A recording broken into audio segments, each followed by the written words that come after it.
What's up, you glorious, glorious, glorious, glorious, glorious, glorious, glorious people? Did you think that was skipping? If you're one of the people that hates me, more fool you. You shouldn't be watching this. Go and listen or watch anything else.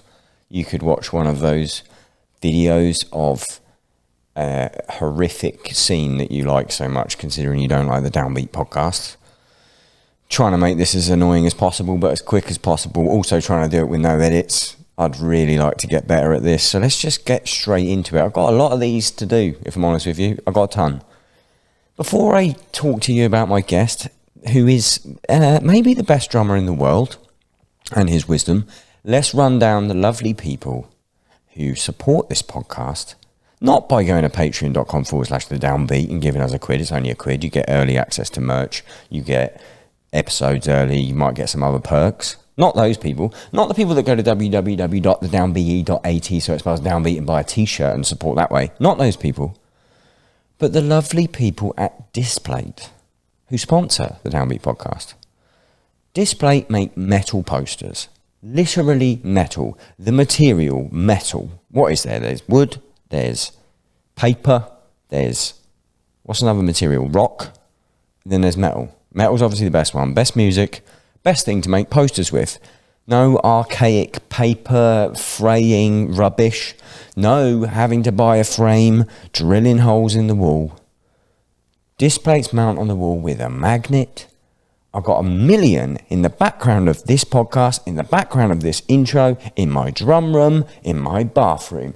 I'm looking at them right now in my stairwell. I got tons. Yeah, I got a stairwell. Listeners of the Downbeat podcast can get 22% off 1 to 3 displays or 33% off 3 or more displays at displate.com using the code Downbeat. That's displate.com. Use the code Downbeat. Support me, support the podcast, support your walls, support looking cool in the area you choose to live. My guest on the Downbeat podcast this week is Matt Garstka, coming back on episode number 3. The only guest that all 3 episodes have been done in person. His second episode was a video episode, admittedly before I had all these nice cameras. This episode, we went deep. We went deep AF.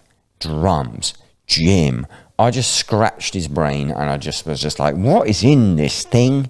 Teach me all about it. He has unbelievable lesson packs, which are unbelievably cheap, available at matt-garska.myshopify.com. Matt, side note, buy a better domain. Unbelievable guy, great friend. Shout out to the guy. We went for coffee before the podcast. We went for coffee after the gym. The man lifts like a maniac as well. One of the waiters, I'm smiling because it was so sick. One of the waiters was like, is this Downbeat podcast round 3?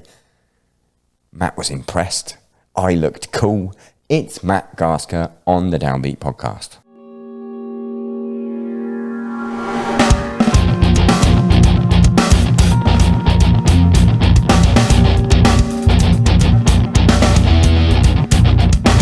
Matthew Garstka. Yes, sir. We've been hanging out all day, so we'll act like we haven't. Yeah. Thanks for coming back. Of course. Always. It's always a good chat. I'm so fucking stoked. I am too. I'm glad we got a lift in. That was awesome. We got a great lift in. This motherfucker is so strong. Not really, because I'm looking at the guys who are, deadlifting 600, 700 pounds, or bench pressing three plates on each side, 315. So you're so close to that. What did you do today? 275? 275, yeah. That's a lot of weight. In bags of sugar, that's 120. That's a lot of bags of sugar. It's fucking good maths. That was quick. It's around 120. Yeah, that's good. Yeah, you were close, and then you hit the 90 dumbbells for incline. No, you went to 95. 95, yeah. But who's counting? I saw your fucking eyes drop when I said 90s, and your eyes went 95. But Yeah, no. I mean, I was doing hundreds before I left for tour, so that sucks. Constant. I mean, you can relate. Every time you go on tour, not having the proper resources with food and resources with a proper gym, something you have to recover from. I love the fact we're just going straight in on lifting. It's the dream podcast guest, lifter, one of the greatest drummers in the world. Like, what? Shut the fuck up. Literally perfect. All right, so on tour, how often you go to the gym, and have you got like a chain, or you just... This past one, I was going 3 days a week, and it took me a while to sort it out because I was trying to keep like the bro split type thing, for a while there.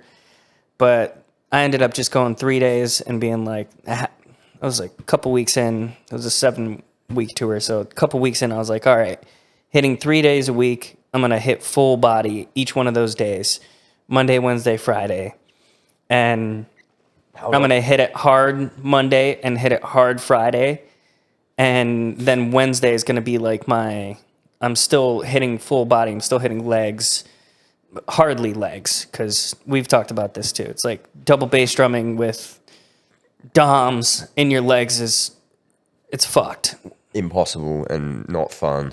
No. Performance suffers. No, it sucks. But you'll hit legs hard. And my legs get bigger too. Like I literally...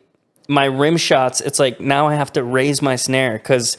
Outgrowing your drums like literally, a baby. It's like I have good leg genetics. Same. And forearm and calf genetics, so like...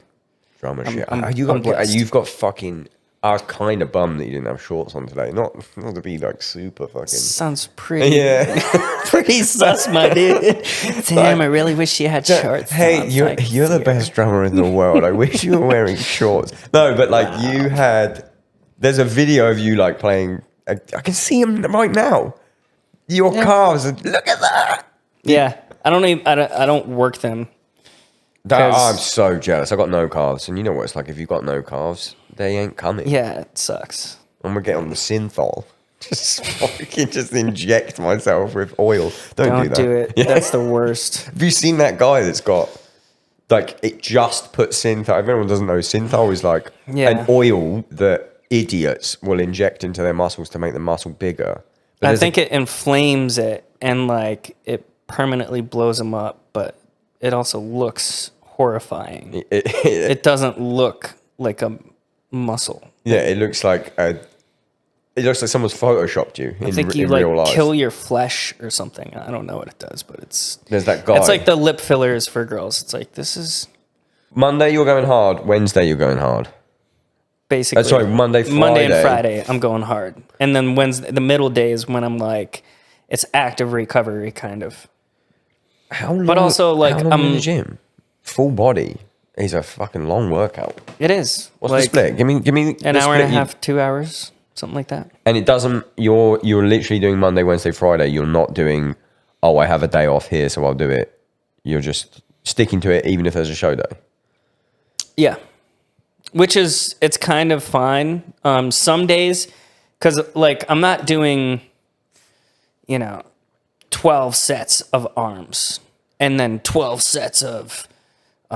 Legs or like 12 sets of chest, 12 sets of back. It's not like that. It's like, I'll do 4 to 6 of arms or of buys and then 4 to 6 of tries, 4 to 6 of chest. And I'll like Monday might be like I'm favoring chest more and favoring, tries more or something. And then, on Friday, when I'm going hard again, then I'm favoring back and buys more. So, do you find I'm still slating kind of like a bro split? Yeah. Is there a reason you only do 3 days? Do you not get fucking bored? Yeah, I do, but like it's also just like every day I was realizing it was just detracting from the energy that I could bring in the show, and that's the ultimate thing that I. If anything's affecting my performance, including caffeine, it's like, I'm enjoying being back home and being able to drink as much freaking coffee as I want. But when the first couple weeks I'm on the road, it was actually the first 3 weeks, I couldn't have more than like a double shot of espresso. Usually I'm having like 6 shots. Yeah, I could only have 2. You have 6 in a pre-workout today. Dude, it's adrenaline. It's literally Why can't you too do much that live? adrenaline, Too much. like the caffeine, and then doing a show. It's like, oh my god, this is too much. Yeah. Because what I naturally get from just getting on the stage is like, I could go crazy right now. Like, Yeah. you know. And if you have too much caffeine, you what, like rush or just feel fucking... Just less in control. Less precise and less... yeah, I don't know. Do you not get do you not get a fucking... When you have that first double shot, when do you have it? Like AM? Yes. And then you don't have another... Early. You don't have another one all day? Correct. And if I have it too close to the show, that will also mess me up. Yeah. Well, see, my problem is, straight from the path, we have a ritual, which is to shotgun a Red Bull before the show. Literally pre-stage. Yeah. And I drink coffee all day. And I think it definitely affects me. It's a fucking stimulant. I'm ahead of the click. Yeah. And it's hard to get back there. Because there'll be some days when I'm like a little bit hungover or something, and then I play, and I'm like, oh, I'm in the pocket. And it's because the coffee and the adrenaline. I play and the hungoverness is balancing out. It's perfect. It's absolutely, it's a chemical perfection, which is very hard to get. I've had days where I'm hungover, because I don't like to drink on tour, but like sometimes I will. And just because I'm like, all right, I'm ready to let loose or whatever. And then some days when I'm like kind of hungover or like I've drank the night before, I play amazing the next day. But you also have to like be careful what you're extrapolating, because then you could be like, oh, well, you know, I wore black socks today, so I need to wear black socks every day. It's like, it's not a good practice. Hungover every day to play good. Yeah, And trust me, that doesn't work. Don't think like that. Have you got any like, this has to like a crazy fucking superstition? You got anything? Nothing. Nothing. I'm not a superstitious person. What about... I believe that our thoughts have an impact on the way that we perceive life and the way that we go about things. Like before getting on stage, thinking, oh man, I drank last night, or like, oh, I had 2 coffees today instead of 1, and or like, oh, I didn't get to sound check, and like being too neurotic. Yeah. Those thoughts can most certainly impact how we feel, and then it's cyclical. Then it affects our actions. Then we look at our actions and we're like, oh, well, this is clearly real, so it makes it more real. And it's like cyclical. Like you will it into existence almost by worrying about it. Yeah. So have you got any like ways that you mitigate that? Because the examples you just gave are so specific that they must definitely pop into your head. Oh yeah, I'm more on the neurotic side. Yeah, I was going to say, you can't be that good and not neurotic. So how do you deal with it is my question. It's part of what, see, this is the huge dichotomy that I'm realizing, is that there's kind of 2 meta personalities, or like meta men, you know? Yeah. Not to be sexist, but like, you know what I'm saying? Archetypes. Yeah. So like one is the super artsy, creative, free person that's just like, fuck it, I'm gonna play, and they just get on stage and they just rock it, and they don't think twice about anything. And they might be messed up on drugs, they might just be like, they don't practice, or they have a harder time practicing actually, because that requires them to be to have foresight. Yeah. And to think, oh, well, I need to work on this stuff and be organized, and that's not their archetype. Their archetype is just go for it and live in the moment. And so they get really good at performing and living in that space. Whereas the other archetype is like the disciplined, neurotic person that thinks ahead, who probably has some sort of trauma from that, where something triggers them to be like, oh, I need to think ahead. I need to, not do this so that, or do this so that this other thing doesn't happen to me. I guess one way I'm trying to let go of that neuroticism is to I've been reading The Way of Zen by Alan Watts. Do you know? I know Alan Watts, yeah. Yeah. So he went to Japan at one time to study Zen. And it's basis is that it's a way of liberation, right? So essentially, because it's a way of liberation to say what it is kind of the wrong approach, because then you're putting confines on it already. So you kind of have to say what it is not. Much like removing pieces from a sculpture to reveal its form, you know, because it's supposed to liberate you. So you can't just be like, you know, that part of it's like trying to be free is still going to chain you and put shackles on you in a way, because you're still trying to achieve something. The attempt. You're trying not to try. Yeah. Or something like that. So like. So how are you doing it? Well, that's the thing. You just gotta like kind of let go and realize that it's almost like what people say they experience like on DMT, where they're like some sort of disassociation with the reality that we've been fed, the conventions that we've been fed, and all of the thought processes that we tell ourselves, you know, are true. And I don't know. I wish I had. It's hard to explain. I wish I could come away. I got 2 points on that. I wish I could have come away from my DMT experience with something like that. But as I told you earlier, I just saw it. Sounds like you did, though. You had some sort of like realization that almost nothing matters. You know, it's things matter, but also they don't. Yeah, my girlfriend hated it because I can't. If anyone doesn't know, I've talked about it on the podcast before, obviously. But like, obviously, as well, if you're watching this is a joke and this didn't happen. Hypothetically, this happened. But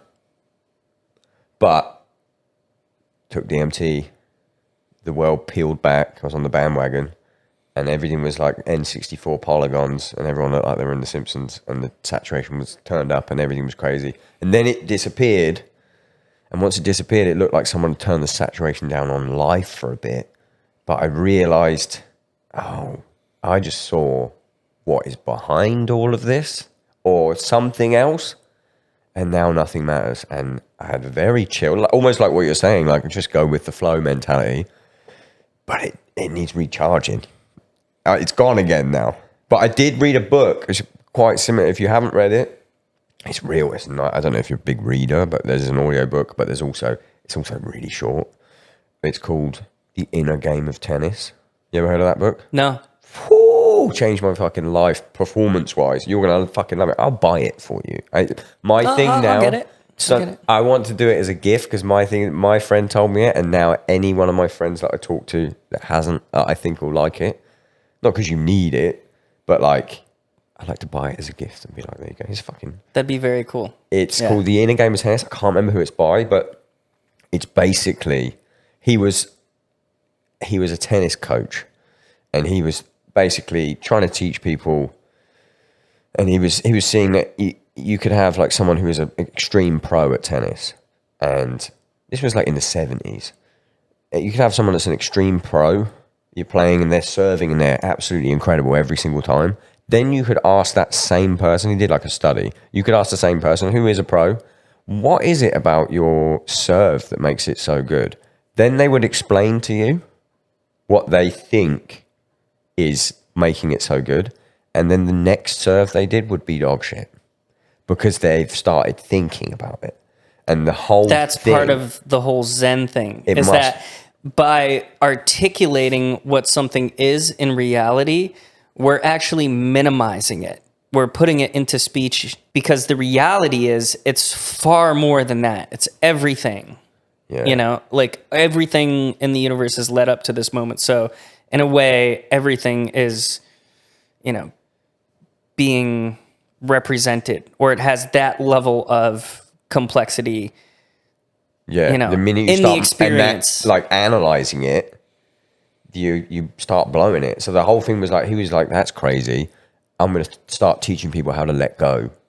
Like fucking Alan Watts type stuff. But this is like specific to tennis, but it's being specific to tennis is being specific to a musical instrument and performance and stuff like that. Yeah. But one of the like, it's a state of mind. yeah, one of the things that it like teaches you, which I started doing, it was actually Freddie Sheed, who plays drums for Lewis Capaldi, who told me to get it, is like, the way to do it, the ideal flow state, to get in the ideal flow state, is to be far removed from the thing that you're doing mentally. So not concentrating on, oh fuck, I've got to do this, like the fucking flow. But his thing is like, you visualize something about what you're doing, but far removed from what you're doing. So Freddie, when he's playing, is thinking of, he's visualizing his drumstick, but not looking at it. And he's visualizing all the little tiny chips that are happening in the drumstick. So his brain is present in drums and thinking about the drums and what he's doing, but he's not thinking about, oh, I've got this 16-note hi-hat pattern. He's thinking about the bits chipping off. So I was doing it while I was looking at my ride for entire sets. I would just be visualizing the warp of the cymbal. And I'm not worrying this hard section's coming up, or I just fucked that bit up, blah, blah, blah. And then I'd like watch videos back and I was like, I was fucking nailing it. And I was present, but not really. You're not getting in your own way. Yeah. The art of getting the fuck out of your own way. And yeah, and all these books have a similar theme, but that one's real Just riding fucking, the wave. It's difficult, man. Makes me think about like improvising when there might be like a solo section or something, and I found that like I was almost never like looking at my drums and like being like, oh, do this and that. It's like I'm in my head. Yeah. And I'm not imagining what it looks like on the kit. I'm imagining what it sounds like, and then I'm just kind of doing it. And it's like, I am being more sloppy because I'm not looking at what I'm doing. Yeah. And when I'm working on technique and stuff, I'm obviously more hand-eye coordination. I'm super fixated on that accuracy, so I'm gonna be more accurate. So like, there's a drawback, but at the same time, it's the vocabulary that you're focusing on and the expression and speaking, like what message you're trying to speak, as opposed to tripling and stumbling over the words. It's kind of like there's like a Buddhist adage that's like, some grasshopper tells a centipede, like, you know, oh, you're very coordinated. Pray which leg goes after one another. And the centipede lays in a ditch trying to figure that out. Can't get out. Yeah. Big brain fucking shit. That's big fucking brain shit. How, not to go off on it, it's not even on a tangent, but how do you build up improvising chops? This is me just wanting to know right now. Because when I see your improvised solos, number one, how much is actually improvised? I mean, I have no idea what I'm going to play. Zero. 1 second before, I'm like, I don't know what I'm going to play. Do you know how many bars you have? Sometimes, well, of course, yeah. I don't know. Is there like a way out of it that everyone knows to come back in, or is there a? No, we played a click, so it's like pretty known. This is the amount of bars. Does it tell you, Matt, solo over? No. Some people have that. I know, not me. It's Matt, only 8 click. bars left That's of your ripping solo. Get out of here, bro. No, wait, you don't know what you're doing. Does it develop throughout the tour? Is it like? Sometimes, you know, like we've gotten off the click before, like somebody rushes something and like I'm not on the click enough, or I add a beat here or an eighth note or some shit and I screw up. In and the it's solo? Like, not in the solo, just like just it could be the song, whatever. Yeah. And I'm like, fuck, I don't know what I did, because obviously I spaced out. Something happened. And glitch. It's like, okay, well, there's no markers now, so sometimes, yeah. It would be nice if there was like a 1. Have you got no markers at all? None. It's just click, man. Just click, not even. That's it. And sometimes in certain sections, it'll be like da, da, da, da, da, da, da, da. And then of course if we go like then I'm gonna change the clicks. I program all the clicks, so I'm gonna change it to be triplet subdivision. Wait. Are you playing to a 16th note click live? Or is it it's quarters, eighths. The only time it's 16ths is no. Yeah, I was going to say that's maybe ludicrous behavior. Actually, I think no, not even on a rhythmo. Yeah. But you don't have any markers, because even I've got my click is the Klopfgeist or whatever the logic. Same here. I like that one. Brother. But I have before a chorus and out of a chorus and into a new section, I just have gong, gong, gong, once to tell me that the next bit is coming. You don't even have that? No. Just count and know the song. But you just told me you fuck up. Well, it does happen, yeah, but it's like, once every 50 shows or something, I do love having the height, just the one bar of high pitch before a new section, because it's just a little pat on the back while I'm playing, like, you're good, everything's going to plan. I quite like it. Yeah, that's smart. I mean, I like that. That should be a thing. Maybe treat yourself. Yeah. Treat yourself to just a little octave. Sounds like work reprogramming that click. It's so much fucking work. I have to do that. We have a tour coming up and we're doing a bunch of like stuff that's going to be time code for the first time ever, like lights and shit like that. Oh yeah. But currently I run our click and our samples off a phone with a splitter. I'm fucking a phone. This phone right here in my pocket. This phone right here. We have a backup. The same one you're searching the same one I'm looking for pornography on in my bunk. That's what I was getting to. In my bunk. The same phone that provides a rocking show provides me with a rocking show about 2 hours afterwards. But yeah. You ever gotten like a ding through the front of house? No, my God. Do you know what the fucking problem is? That in the UK, you can turn it off, but there's the notification that comes up and says your headphone volume is too loud. Over the last fucking 6 days, your headphone volume has exceeded this.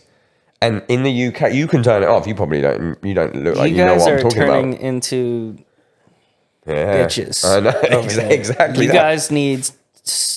You guys can turn it off. To rethink what's going on. What's important. Yeah. You guys can turn it off, but ours we can't. So when sometimes about halfway into the tour, because obviously the phone has to be on loud, I put it into airplane mode and everything, but sometimes halfway through the tour it will just go ding, and then it automatically drops the volume as well. Oh my God. But we don't have that much samples.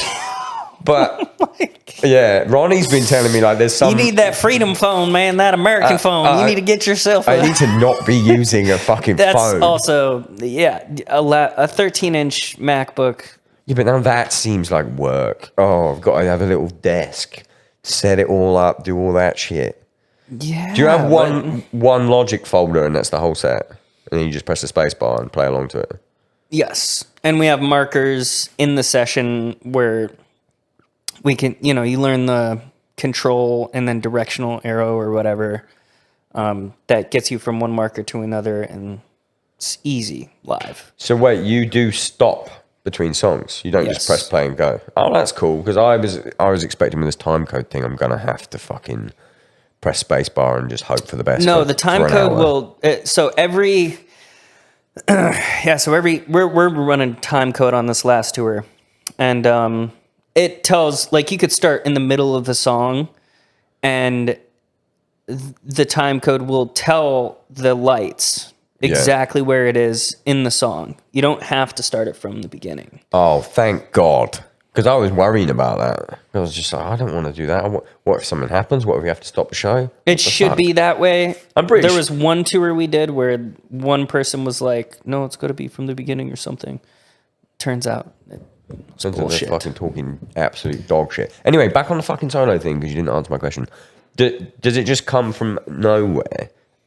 Oh, does it like you day one of the tour? It comes from zero, and then day two, do you elaborate on what you did in day one? The conventional Western thought is that I will learn paradiddles, and I will learn single stroke rolls, and I will learn double stroke rolls, and I will learn all these different patterns on the drum set, and I will learn how to orchestrate them differently, and then through that knowledge, I will suddenly be able to put them together in a musical fashion. That was how I learned the drums, and let me tell you, it doesn't. Yeah, there's a great chasm between the conventional knowledge and just playing and just doing it. So like the natural players that just learn by ear and just by feel, they have a massive advantage in that they can stream from the ether, basically. Yeah. And they're subconscious. That's basically what you're doing. But if they don't have the technique chops, it's not. Well, that's only if they gonna don't go too have far. the ability to control, they're not well versed in controlling pattern, basically playing decoding and analyzing that analytical part of your brain. Then that's a problem too, because then they can't repeat stuff. So like, it's kind of this interplay between what I would say is like, yin and yang. The masculine is like the daytime. It represents convention. It represents structure, like routine, patterns, mathematics, thought processes like that. And then the feminine is represented by night. It's represented by chaos. It's represented by non-structure.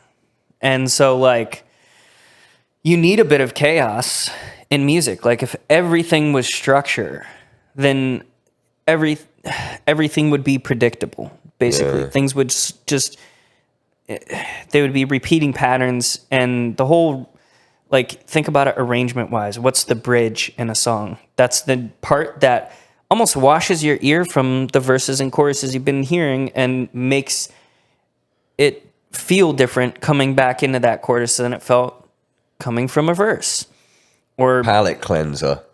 Kind of like that. Yeah, and dissonance can be the same thing. Like you can create dissonance and like either harmonically or rhythmically to make that pocket or make that harmony, that consonance hit and be more effective.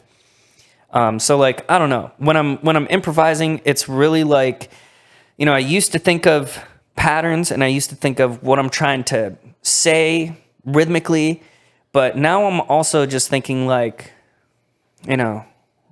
streaming from the ether, but also if my conscious brain has an idea to go, and I know that pattern, then I'm not going to say no. So go with that, get out of my own way, basically. And so it's like this constant interplay, and sometimes it's the pattern me and the that part of my brain that is activating, and then sometimes it's from like a vocabulary standpoint, like expressing some certain and it's like, how am I gonna do that? And it's just like, I don't know, I'm just gonna go for it. I probably have the facility to do that.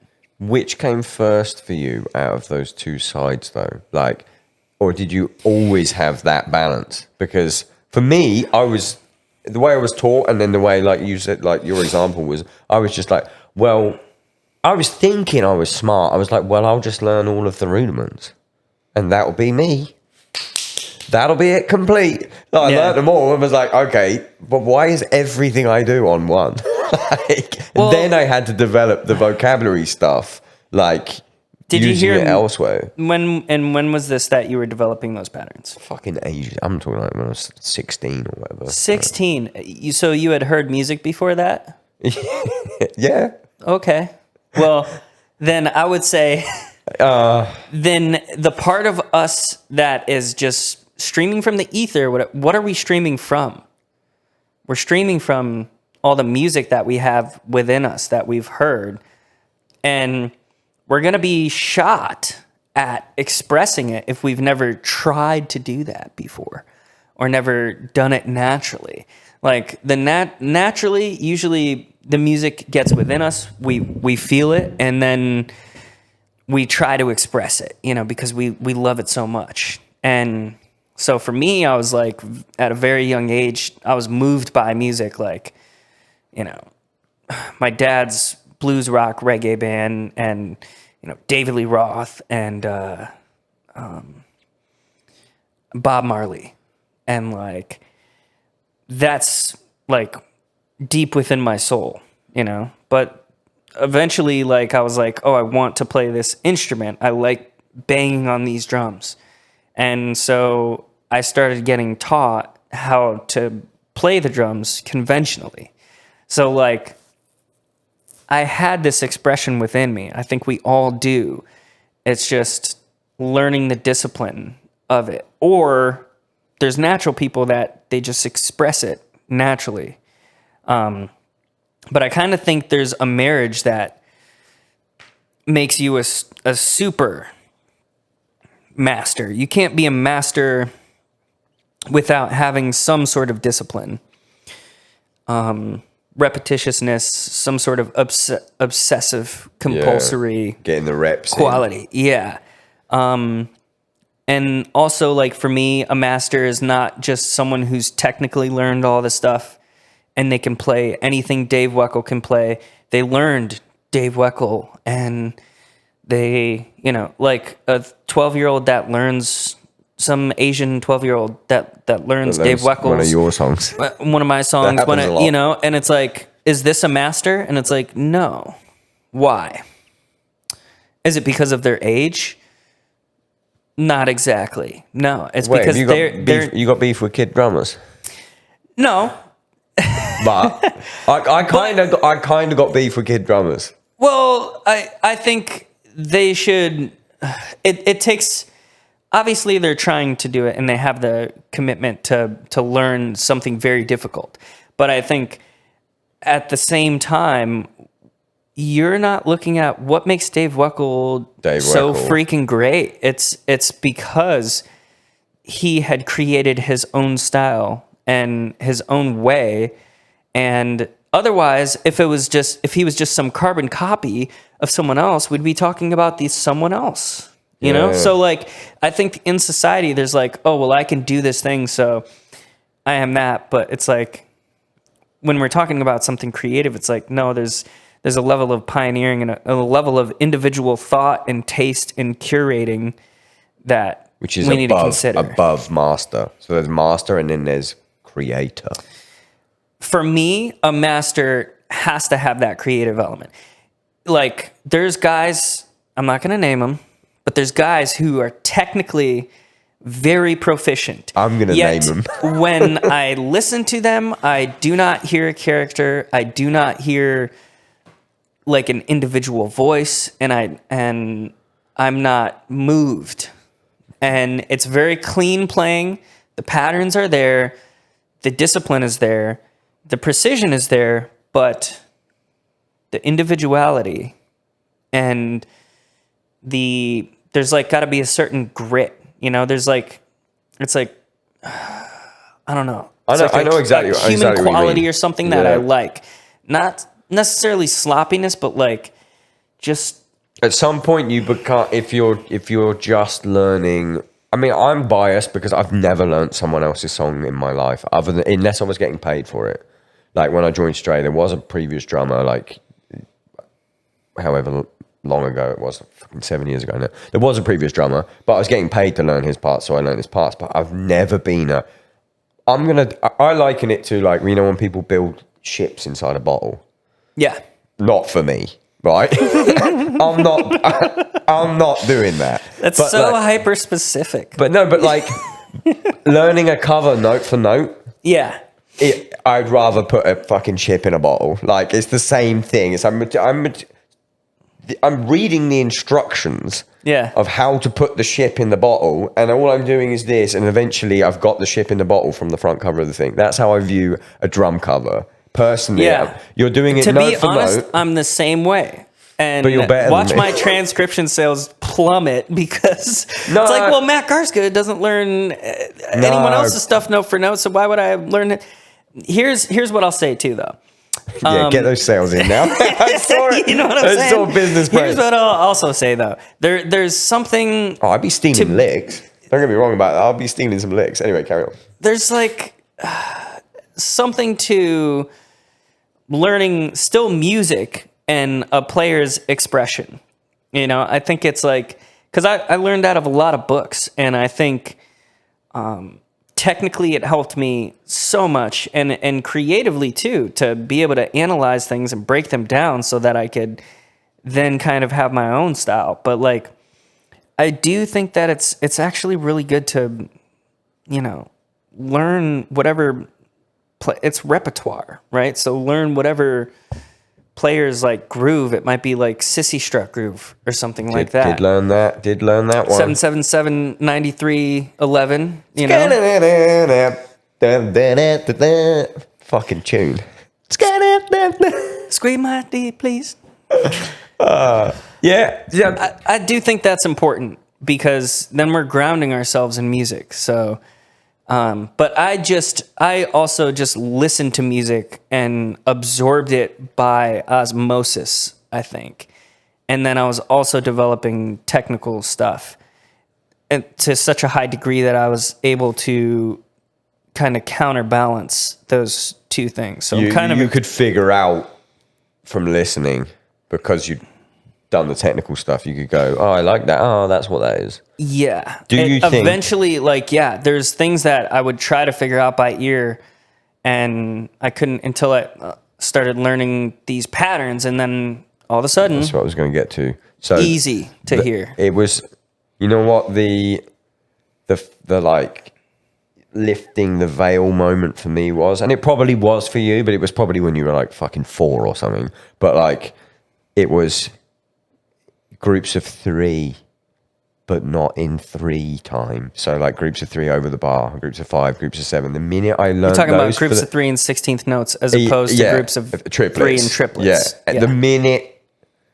I unlocked that part of my brain, vocabulary got better. Understanding of what was happening in music I was listening to got better. And then like 3s, 5s, and 7s, I reckon I was 20 by the time. Wow. Yeah, I had a bad drum teacher.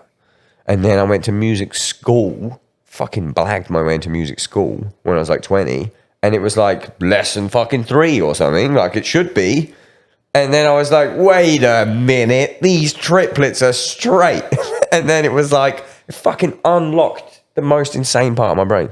Yeah, you were essentially just a guitar player up until that point. Exactly. I give guitar players shit because my girlfriend, I'm surrounded by them. Obviously, I'm in a band with 2 of them. My dad's a guitar player. My best friend's a guitar player. My other friends, they're guitar players. My girlfriend's a guitar player.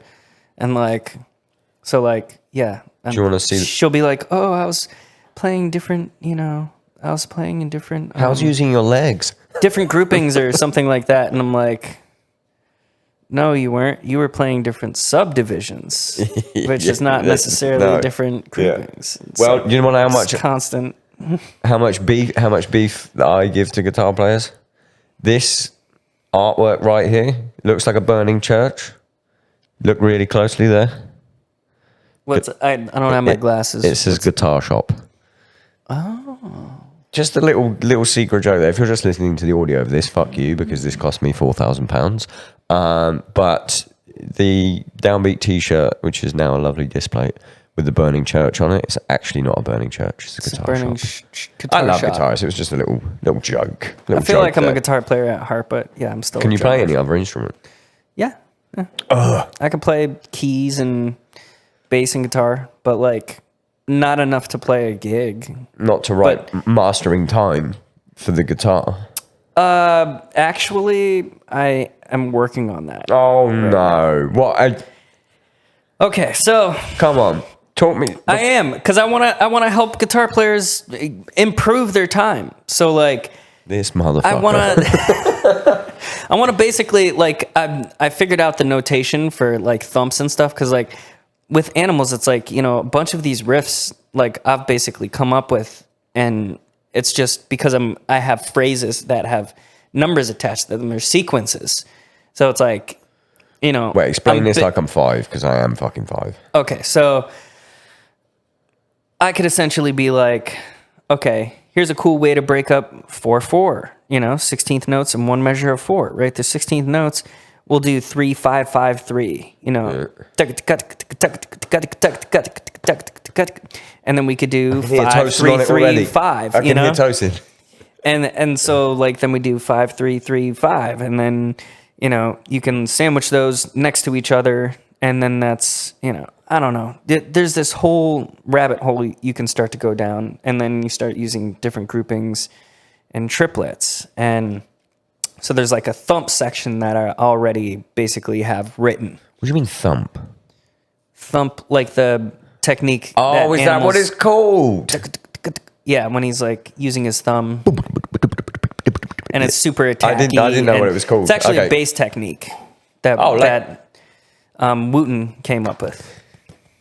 I think Is it it's Reggie slapping? Wooten. Is it slapping? Yes, it's basically it's that. But like you have like, well, yeah, slapping is like the down and then a pluck. But this is like down and then you go up with the thumb. And then you pluck the other fingers. So down, up, and then index, middle, ring gives you a group of 5. Wow. Yeah. But don't let me. And they don't like to do derail you 6s here. because then they got to use their pinky. Oh. And that's their like. Oh, I'm sorry. that's their You have weak to use an extra bit of one of the 2 limbs that you use. Yeah. Yeah. Fuck you guys. Anyway, don't let me derail you. What are you coming up with? Making guitarists. Okay, so there's that section, and then there's also it's mastering time for guitarists. So it's I made it's that funny as a joke. I know, but I'm actually trying to for like a couple years now. But I don't know. I'm gonna do it eventually. But like, there's also a section that's based off of double bass. So with double bass, we have all these kick patterns that it's like, well, we want to lead with our right? Yeah. And then we'll come up with patterns unless you're me. specifically. Yeah. We'll get into that. Unless your non-dominant foot is actually your dominant foot, and you're You have a brain disease or something. yeah. Anyway, you identify as a left foot kick. Yeah, I do.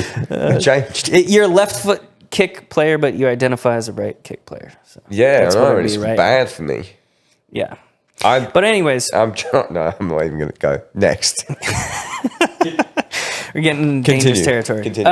Okay, so basically you'll have like bleed like and that's a nice pattern because it's 1 2 3 4 1 2 3 4. So you have right left right left right left right left. It's also very easy on guitar because you have a downstroke and an upstroke. So just like we have a right kick and a left kick, they have a downstroke and an upstroke. So like it's very easy for them, and so is so there's these certain. That's both parts of the song. Yeah, exactly. So like there's a lot of patterns like that. Like there's also like, you know, we have like backfife and Gesicht, and you could be like and that's like my kick pattern. That's part of why it's so economical. Your band's so good. I don't want to suck you off too much by your calves and shit, but fuck me, your band is good. Carry on. We try. But yeah, we're not for everyone, you know? Shut up. Like, What? Who hates animals as leaders? women. Yeah, because it's fucking nerdy. It is nerdy boy music. But guess what? Why Guess don't what? women Guess what? like nerdy I mean, they boys no, stuff? But this is the thing. I feel like that about my podcast, where I'm like, it is for everyone. But let me tell you about the metrics. The metrics are telling me it's That's not what for I'm everyone. saying. It's 98.9% men. Yeah, I think more women should be into drumming, should be into technical stuff, but You can't write mastering time for women because you'll be fucking cancelled immediately. Hey guys, I'm coming out with my new instructional book. It's called Mastering Time for Women. I've made it super fucking easy for you, gal. oh shit. You would be fucking dead.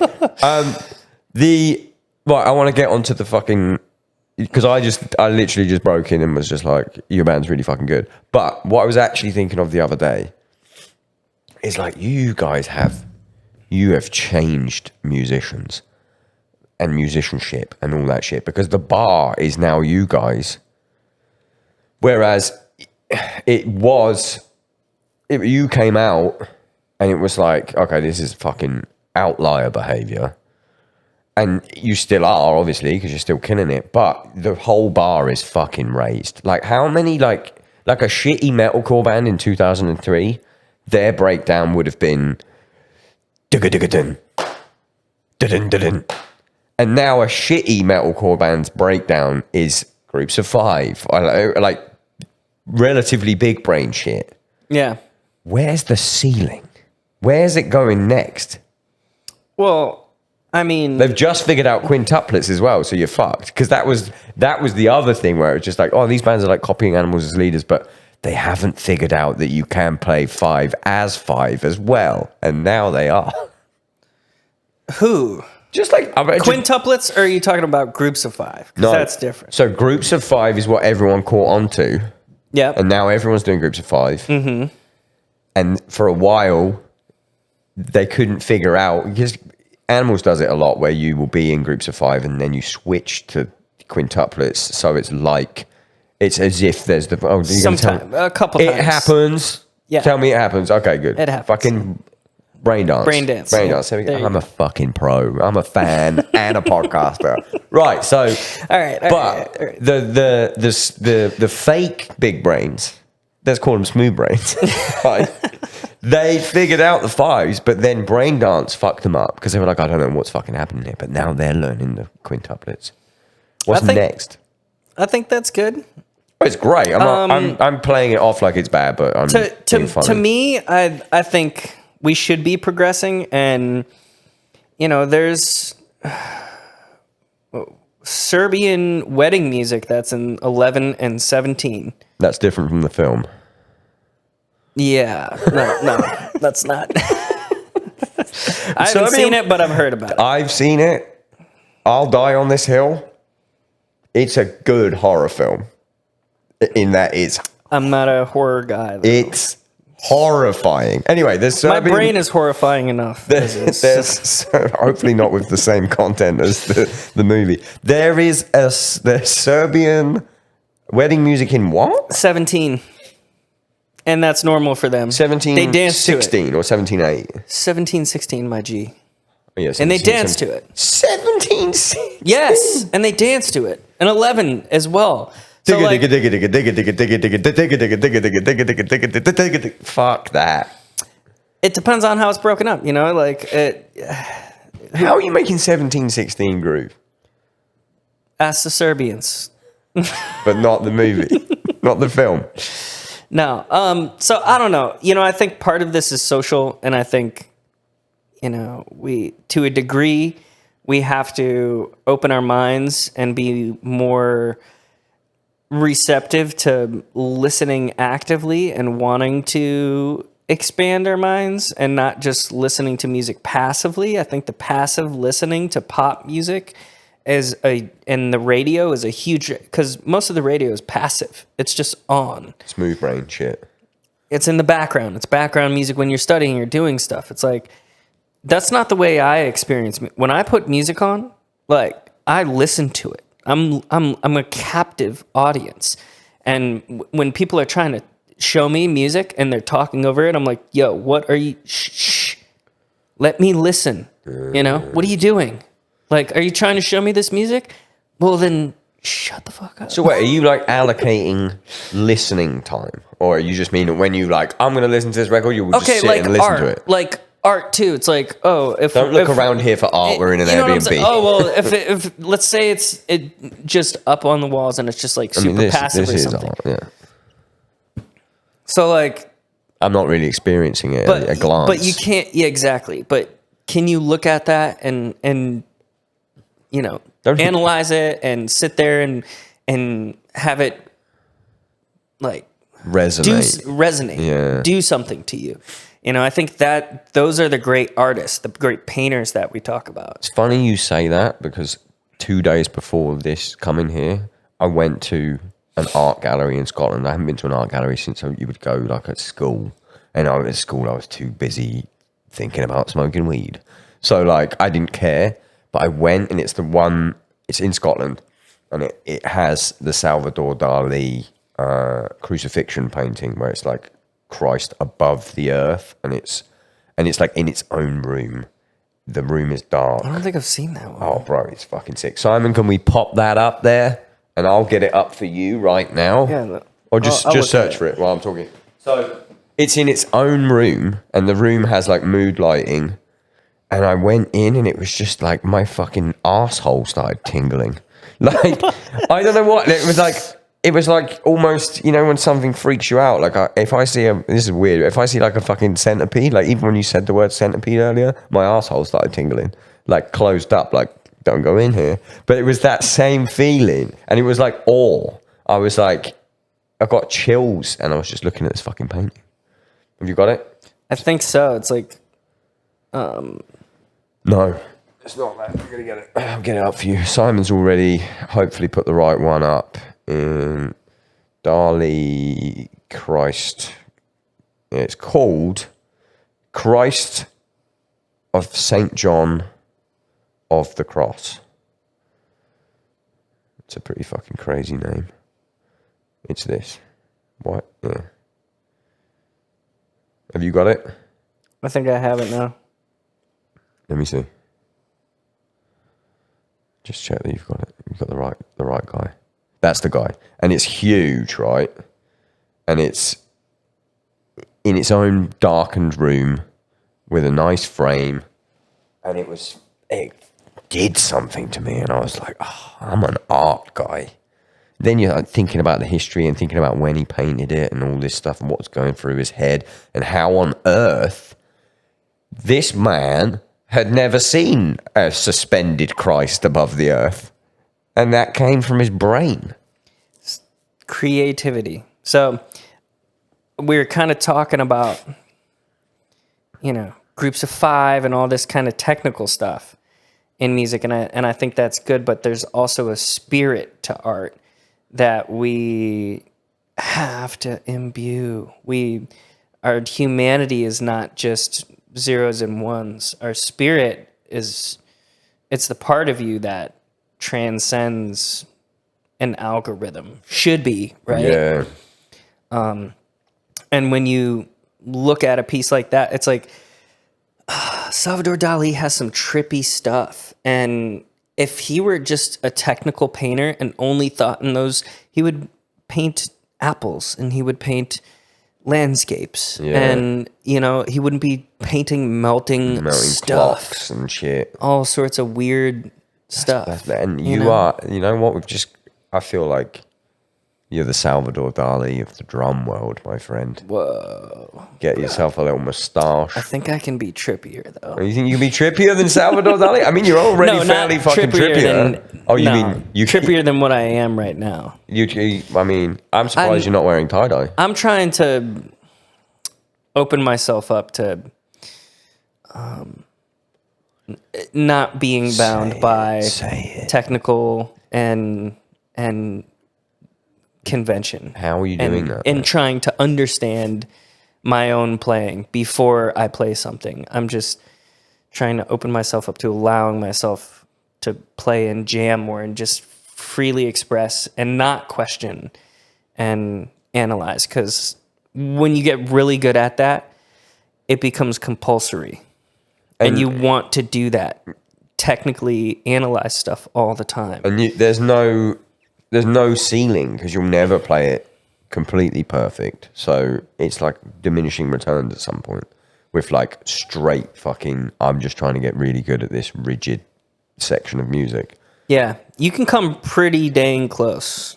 And there's guys who really, it seems like they have perfect timing, but doesn't mean I want to listen to them or enjoy listening to them. Brings me onto my next topic excellently. And also how much of this perfect timing is really perfect how much is it? Is people fucking quantizing their drum videos. How do you feel about quantizing drum? Let's do this. I think it's a lie. It's like, that's why I like that you have like the natty or not type thing, but for drummers, because it's like, yeah, we should. It's kind of like the beauty standards thing where it's like all these girls have these photos that are highly doctored, fucking and filters and all that like, shit. oh, this is just me, and it's like that's not though. And it's bad for everyone else because they hold themselves to the standard that's created by a computer, and they can't ever replicate that. So they end up fucking, look at him getting seated. You fucking move. Well, okay, so you're gonna come when in I hot first here. heard when I heard the Animals' first record, I was like, holy shit, this drummer has the most perfect timing I've ever heard in my life. And meanwhile, it was programmed drums. Yeah. I didn't know that. So guess what I started doing?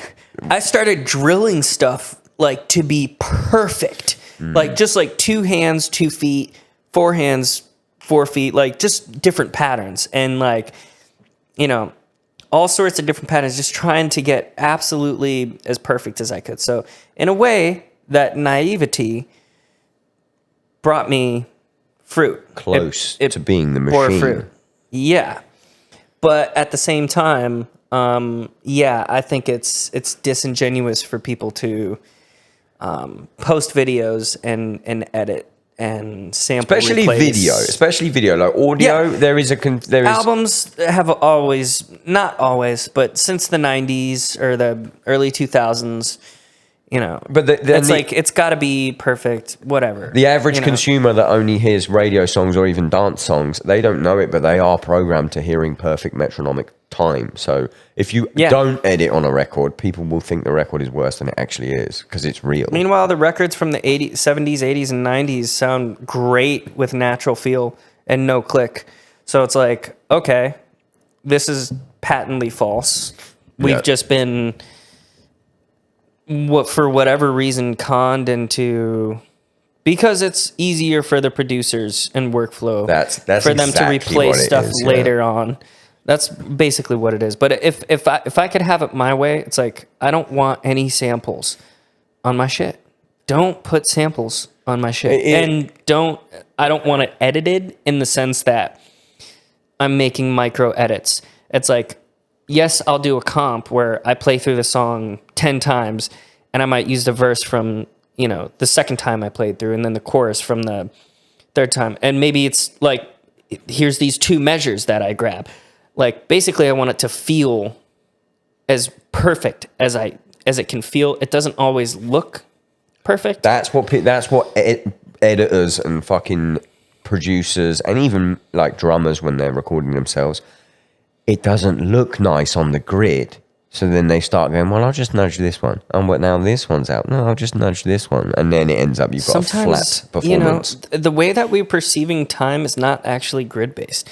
It's more wave-like. Like, you can rush a fill and land and then slow down. And it feels better. Feels nice. Than if you never moved from the grid. Yeah. And I think that's naturally how we like to hear music, because there's some excitement, there's some push. You can actually create more tension. Like, I've been listening to this cat, Yamandu Costa, and he's a... Love that you used the word cat, by the way. So jazz. I'm gonna listen to this cat. So Javier turned me on to these cats. These cats. These my dogs right here. You know what I'm saying? I'll be here all day. Hamilton de Holanda as well, and it's called Luz de Aurora. I don't know if you can see that, but I'll have Simon pop it up. Yeah, this album is freaking incredible. And what's the genre? It's 2 classical guitars. Really? But it's folkloric Latin. It's like, it's not just classical. freaking out. It's not white It's not white. Western Yeah. classical, like dry dick, for lack of better words. It's not that. It's like there's sabor, there's like flavor, there's feeling, there's Spicy. yeah, and they'll like certain parts they get fat. They're still in tune with each other, like to a degree where it's like, wow, you guys are basically the same person, but they'll speed up just ever so slightly, but it creates tension, and then they'll slow down on parts that are like dynamically softer too, and it's like, whoa, it Almost like elicits actual more of an classical emotional music. response. Yeah, like actual, like a score or something. They're not on a fucking click. You got John Williams up there going, make it a little bit slower now.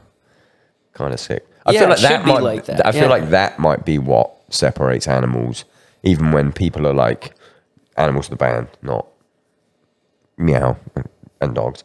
Cats. Fuck me, I forgot the word cat there, even though we were saying it. But I think that's what separates, is like maybe correct me if I'm wrong, Animals is going more down, because obviously, like you said, the first album's program drums, very, very gritty. Yeah. Then you join and it becomes more of a band flowing. And every record gets flowier and flowier, in my opinion. I still think, so like Joy of Motion was, heavily sample replaced. And Really? yeah, you can hear it. And it was like quantized. And it's like, sometimes it's like, you actually stole some feeling, and You got beef with Nolly. You got Nolly beef. well, he didn't edit it. They just sent it out. At the time, I was like, in the band for a couple years, and they're like, "Oh, we're sending it to this guy," and I'm like, "Is he, gonna like retain some natural feel?" And they're like, "Yeah, but no, he quantized it," and it's like, Didn't know that. I would not like that. Madness of Many was not sample replaced at all.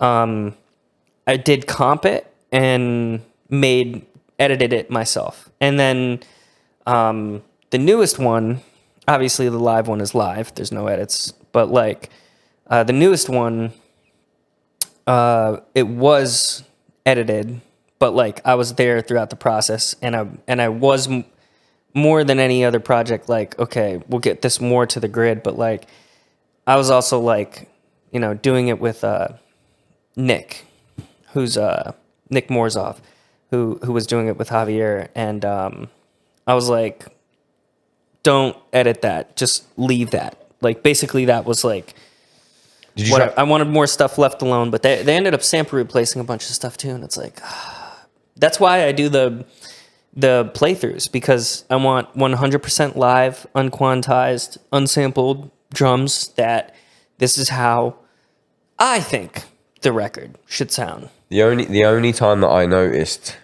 At least drum wise. the only time I noticed a difference, where I noticed, I guess, either sampling or maybe you just played it differently on the playthrough, is I think Red Miso's got the blasting section, and there's a bit on your playthrough of it where you put a group of 5 in the blast beat, but it's not on the record. Do you even know what I'm talking about? You go like, there's a 5 in there. You don't even know what I'm fucking talking about. No, it might have been. It might not have been. Maybe it's not Red 100% Miso. perfectly played. Oh no, it's definitely you're in the intention. Oh, you're talking about. You're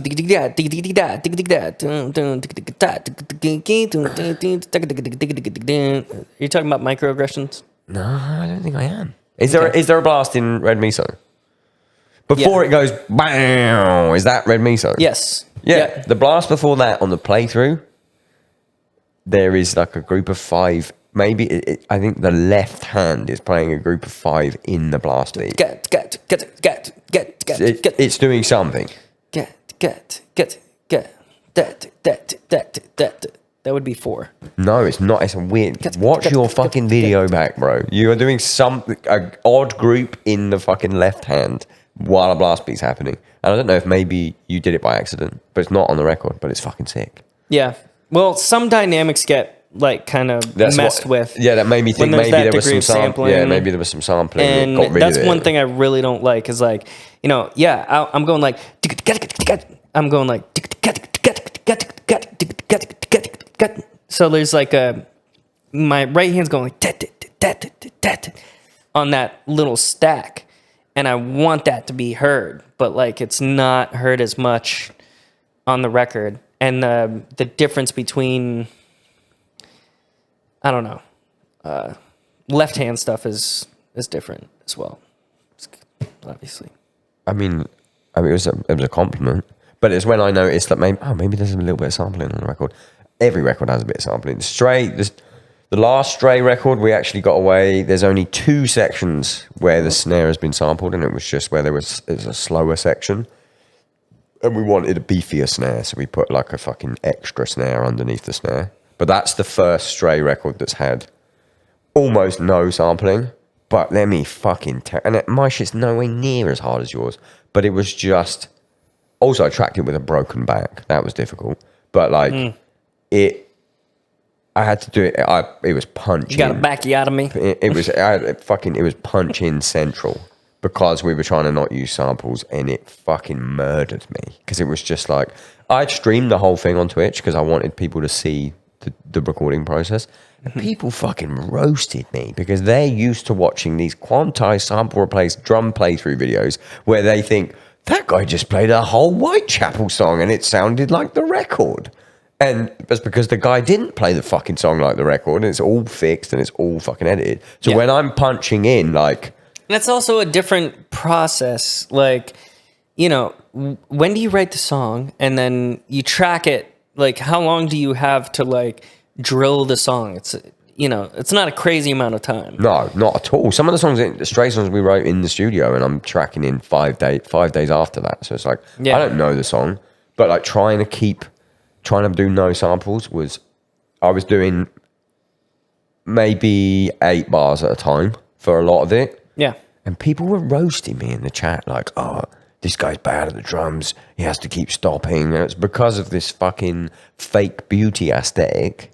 Yeah. Where they were like I could have played 3 whole playthroughs of the song, rough comp, quantized, slap samples on it, would have sounded fucking amazing. But I like to think I'm an artist. I'm trying to push myself. Yeah, you're pushing yourself as well. That's a different thing. I want to come away from it proud as fuck. I don't want to come away from it. Imposter syndrome. I don't know if you've ever done it, but when I first started on YouTube, like when I was fucking young, and everyone was doing it, I edited a quantized and I fucking sample replaced my drums. So that's why I know how fucking easy it is to do and how easy it is to fucking trick people. There's like 3 videos on my YouTube, old ones, Heart Machine playthroughs, and I quantized them and I fucking sample replaced the fuck out of them because that's how I know it's fucking easy to do. But like the imposter syndrome I got after that was so bad because everyone was like, oh, I love this video, and in my head I was like, I know what it sounded like before it got fixed, and it was fucking 90% there, but definitely wouldn't have got the acclaim that it did had I left it unedited. Yeah. It bums me out, bro. And I try and fucking... I try, like, the Natty or Not drum videos. Like, I really try to educate people with it. Like, slow it down, do this, do all this shit. And still, there's people that either want to be tricked or are just... I don't know. Are just so oblivious that, like, you're just hating because you're not this good. And I'm like, motherfucker. They're not pro drummers. I mean... They play drums for fun, and so they're not really that skilled. They don't, it's surprising to me here in Nashville how many drummers have no idea how to like work Logic and Pro Tools. Really? Yeah. But they just play drums. They're just analog. Yes. Analog guys. Yes, bro. There's a lot of musicians out there like that, and. So, like, not everyone is educated in this way, and it's a whole other thing it's a whole other discipline to learn about, but ultimately, the craft in its purest form is a drummer playing either live or playing in a studio with mics and, you know, there's compression, there's EQ, but there's no sample replacing. There's no quantizing. There's no meddling with it afterwards. What you got is what you got. The only meddling is, oh, I'm going to raise the overhead level a little bit, or I'm going to like balance the toms out. Yeah. You know? And there is a lot you can do. Like, I've only realized from, like, Nolly is so unhappy with Joy of Motion. But like, there is, with the correct engineer and correct compression and correct EQ, and like, it can sound sample replace. Like, it can fucking definitely be done. I know I sent I sent fucking Nolly my Twitch stream, just the Logic file, and he put all the fucking plugins on. And then he sent me back, oh, how do you think this sounds? And I just immediately was like, why'd you put samples on it? And he was like, I didn't put samples. And then I took that Logic session, plugged it in, and I sat on my kit, and I was like, oh my God, this is fucking great. I can hear every single ghost note. Like, it can be done without fucking... It's just laziness. I'll put samples on it. I don't want to figure out the compression ratio for the bottom snare mic when I can just add a fucking 80 velocity snare instead. It's also the discipline of sample replacing is far and wide right now, and that's a lot of that's how a lot of producers are learning to mix drums, is with samples. So like then when they get they're mixing superior drums for everything that they're doing, and then they get a real drummer and they're like, oh well, there's a bunch of bleed in these tom mics. Well, yes, that's real life. Of course, yes. And they don't know how to deal with bleed, basically, is what it is. And so they're just fucking jazz up. Yeah, you got to kind of get a guy who is from old school, who knows all the vintage KM84 Neumann mics to use, or the U67s, or the sexy, the big sexy 414s, or what, the C414s. Oh, that's whatever. They're on my list. They're on my I want James. Them. I want them for room mics. They're on my list, but they're so fucking expensive. Craig, yes, Craig, you're glowing on this podcast. You're looking fresh. You're looking clean. You're looking like your immune system supported by your daily dose of vitamin C and selenium and folate and zinc and all those sorts of things. How have you done that?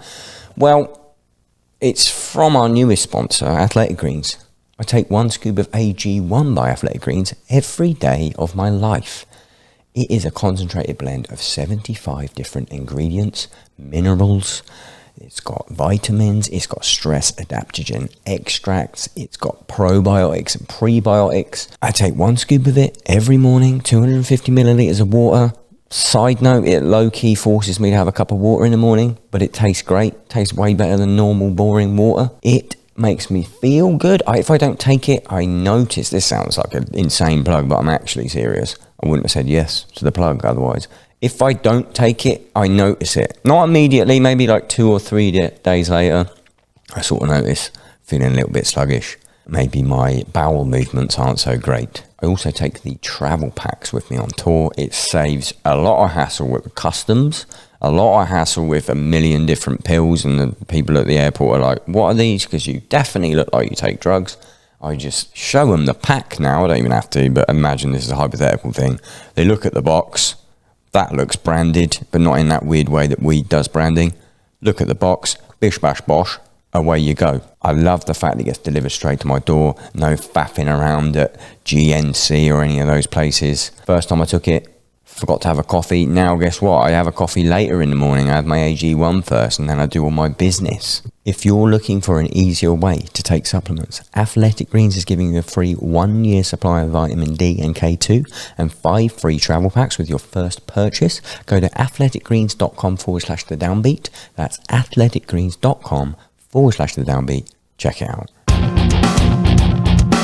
While we're on that, you ever thought about doing, and like fuck samples? You ever thought about doing a sample pack? like a fucking kit? It's on the way. It's on the way, yeah. Because it's kind of like me when on my computer. Yeah, I can't say yet, but it's going to be good. We can turn this off. It's going to be done correctly. We can turn this off and talk about it afterwards. Because we probably got a lot to talk about there. Fuck you guys, you can't hear it. The reason I feel okay morally doing it is because like cats can't always hire me. You still need to write music as well. Exactly, and I use program bass all the time to play and practice to, and I write stuff on keys and I put it in, and then I edit it and I line it up so it's like pretty much perfect or whatever, and then I play to it. I use it as a practice / writing tool, and I don't see why guitar players would do anything different. And also, it can get your if you are a band with no budget, it's fucking fun. Like look at Animals as Leaders, first record fucking programmed. Sounds great. You can improve from there. Costs but $0. Costs $0 or however much. Imagine if we both had plugins to plug right now, it'd be so perfect.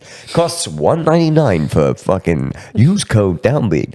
But like, it can get you so far. But I really think when your band gets to that level, you should be thinking like, yes, it might cost a little bit more, but let's fucking put our money where our mouths are and use some real drums. Not only do you employ a drummer who is out of work, but you're also employing an engineer. So I was actually with Joy of Motion. They were talking about programming drums, and I was like, "No, I would have fucking. We wouldn't be friends." No, I was like, "Hey, I will pay for the recording," and they're like, "Well, we don't." And I'm like, "That's how bad I want it. It should be me. You didn't. It should be me." No, I didn't. Because thank God. They're like, because they knew that was not shitty. Right. Yeah, that's not right. That's not. But that's the degree to which I'm going to go to have it be me. It should be. You know, if Joy of Motion was programmed drums, no offense, but your career would be like way further back than it is now. That album came out and Nolly sent me a video when you were in the studio recording Joy Motion because it was fun. I didn't know who you were. That was like your coming out of the gate record. Nolly sent me a video from inside. I don't like you had all the extra dries on or whatever. Fuck those guys, but you had like, and he sent me a video and I was like, you need to see this drummer. And then he sent me a video and I was like, oh my God.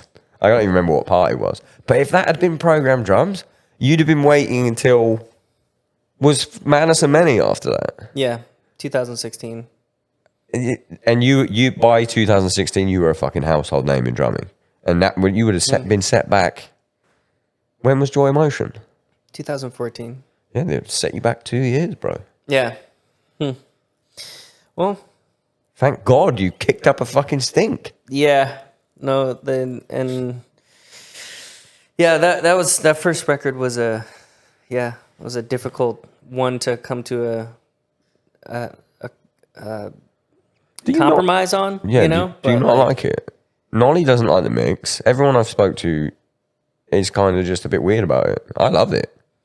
Yeah, no. When I listen back, I'm like, okay, yeah, I would like it to sound more natural. It's overcompressed.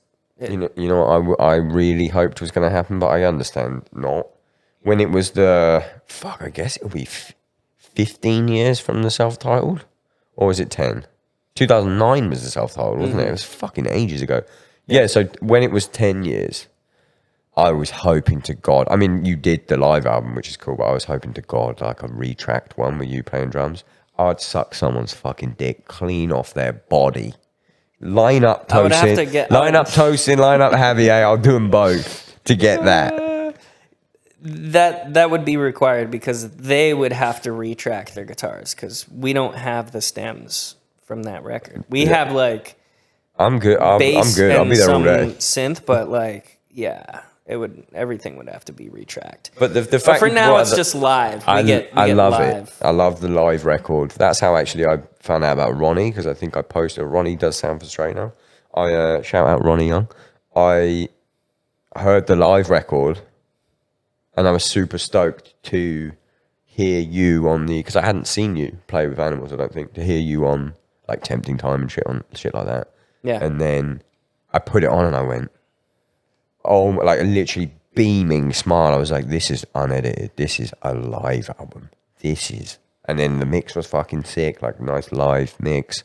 It's good to be able to play the shit live and still resonate with people and not, because some of these records, they're so synthesized and, you know, held together by production. Yeah.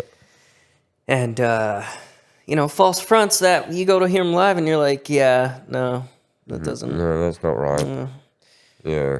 We're big on that as well. Go see Meshuggah live and they will knock your balls straight off. Bro, let's do a Meshuggah tangent. Let's do a Meshuggah tangent right now because we just played 3 shows in Meshuggah. It was like a... They're I think, they're a PED. When you're lifting, like I literally the other day, I was like in my gym and I'm like, yo, this shit, I can't. What was the song? Do you remember? I don't know, man. You know what? I thought you were listening to Meshuggah. No, it's just the gym music that they play is like very estrogenic, and it's like dumb. You know, cock rock or butt cock rock. We walked into that gym this morning and it was literally that fucking band Trapped, and I was like, oh my god. They played Disturbed twice. They played Spine Shank twice. It was like, yeah. So like I put on Meshuggah and then instantly I was like, and I did the same for my girlfriend too. Like I'm like, she's like, oh, I'm gonna try to lift this, and I'm like, put this on. And she hit her PR. Yeah, it fucking works. My Meshuggah one is Born in Dissonance. It's a relatively new one, but there's that one bit where it's the most simple part in the song. It's after all the dun dun dun dun dun dun dun dun dun dun. There's just one bit where it just doesn't open. Out of like it's like a fucking out of a bridge section, and it just goes, and it's fucking. Even now, I'm like, it opens. Give me a fucking weight right now. But we did these 3 shows with Meshuggah. Sick. Number 1, not my place to say, but he did say he wouldn't come on the podcast, so I'll fucking say whatever I like. Number 1, you know, like before this, and we'll get into it, I was telling Matt that I got a problem with my fucking right foot. I'm just shit with my right foot. Met Thomas, start talking. Within 3 fucking seconds, he starts telling me he's got a problem with his foot and it's really annoying him. And then I was just like, this is the master with the same neuroses as me. And then when I start talking to you and you're like, I got that with my left foot, I'm like, we are all human. And we're struggling, man. People will love to hear that. But I then had it like an interaction with him. It was like one interaction the whole 3 days. And I kind of just was like, I don't think that guy likes me. And it was horrible. It's like, I don't think I was punishing or anything. I was just trying to be fucking... Their press agent is a friend, and they had asked him if he wanted to do the podcast on these shows, and he said no, and that's why I came up to him, and I was like, just letting you know, like, it's cool, we didn't do the podcast, whatever. But I was real friendly, not over friendly, not punishing, but I came away from it like, I don't think this guy likes me. They're very reserved. It was horrible. They're not like... I don't think any of them are extroverted. I just don't think I'm good enough at the drums until alcohol's involved for him to be friends with me. Yeah, no. You've done Meshuggah talks. Maybe get drunk together and it. Yeah, but he wouldn't. I don't think he was drinking. I got drunk. I got all the techs. I got drunk with all the techs. They're the fucking best. Yeah, hanging out. Jimmy was the coolest. Was showing me all the fucking Huck stuff. Thomas Huck's pedal setup. He's got an interesting pedal. He's the one drummer that can get away with playing with gloves. That I'll be like, okay. Doesn't he only have one glove? And Mario and. Do you know my glove story? Mm-mm. Not like that. It's not a sexual one, sadly, this time. Your love glove? My love glove. Yeah, you know my gloves that I put on? Before I lined up 2 dudes from Animals as Leaders to blow them to get fucking Tempting Time with Matt on it. No, I looked at Mario and I looked at fucking Brad Wilt back in the day, and I was like, it was post-pandemic. It was the first tour back for post-pandemic, and I was like, I'd had like a divorce glow up of myself. Like I dyed my fucking hair and shit, and I was like feeling myself, and I was like, I'm going to be a glove drummer. I'm going to be shirt off. No. I'm going to be shirt off, glove guy. Some things someone should never consciously pursue. Right. But I was like, you know what? I'm going to do it. I'm going to come out like I'll put a bit of timber on me. I'm going to come out the gate post-pandemic, glow up, gloves, shirt off gloves. I'm going to look fucking like some kind of Russian. You're freaking out. I didn't think to myself, maybe I should try this in the practice room first. I went straight in on gig 1 with gloves. First block is 4 songs in a row without stopping. Played 2 bars, and I'm sweating inside the glove. It's a whole different way of playing the drums. I had no feel, no finesse. I couldn't do anything, and I had to play like it for 4 fucking songs. It was hell. Don't know how they do it or why they do it. It feels horrible. Yeah. Very hard hitting. Gloves should be done hitting very hard. I hit hard though, bro. Yeah, I know. But I'm not saying. Yeah, I don't know. And you shouldn't want any finesse if you're going to be using gloves. Yeah, that's the issue. But it was annoying because I was like, I think I look kind of cool. Oh my god! Yeah, let me just get a fishnet crop top to go along with this. I could do it, and then you know what? I still in my head like, what about fingerless gloves? Maybe I'll try fingerless gloves. Bro, I want to bring some Carter insanity. Beauford can get away with it too. He's got the golf gloves. Under the table and drumming on VHS. Yeah. That was a fucking game changer for me. Yeah. Used to fucking love all that Hudson Music DVDs. So videos. What were you saying about Thomas's pedals? He uses trick pedals, right? No, not now. I mean, have you used? He had Dynasyncs, Tama ones, but like hold on, are those the direct drive? But he'd modded them, and he had chains on Dynasyncs. And then he had like grip tape and shit on it. It was fucking crazy, weird setup. Aren't those footboards long? They are long, yeah. I realized I was using the MCDs, the DW direct drive. The DW, yep. Well, it wasn't direct drive; it's chain drive. But it's the same. MDD would be machine to direct drive. Right. Okay. MCD is machine chain drive. One with the holes in it. Yeah. But No good? I realized, I was using them for a while and I was very happy. But then, I don't know, I'm having these feet problems and I'm like, what is going on? And I realized part of it is those longer footboards allow for less leverage, basically. So really? Yeah, so the 9,000, I'm back on the 9,000s, which have shorter footboards, like regular size footboards, and I can come straight from my hi-hat and hit the first hit with my left foot onto the double pedal, and it'll higher because yes, you know what? And there's like a point in the middle where it's like this is perfect, and it's like those 2 inches that are just like. And that point is lower on a longer footboard. Yes. The perfect point. Yeah, and there's not as much, like it would be, the amount that would be the sweet spot would be longer. What, on the longboard? Yes. Wouldn't that be nicer, a sweet spot that's longer? No. You look like I just shit on the floor there. No, this fucking smooth brain motherfucker. Dude, no, I don't, whatever's going on and has been going on, I've been trying to figure it out. And like, I've been doing all these sort of things to figure it out. And the complete opposite of the Zen stuff we talked about in the intro. Just going with it. Cause like at a certain point you're like, no, there is a problem. And like even weighing my beaters. What beat are you using? I'm using the MCD pedals beaters. What do they look like? Let me pop these up. Yeah, they're kind of funny looking.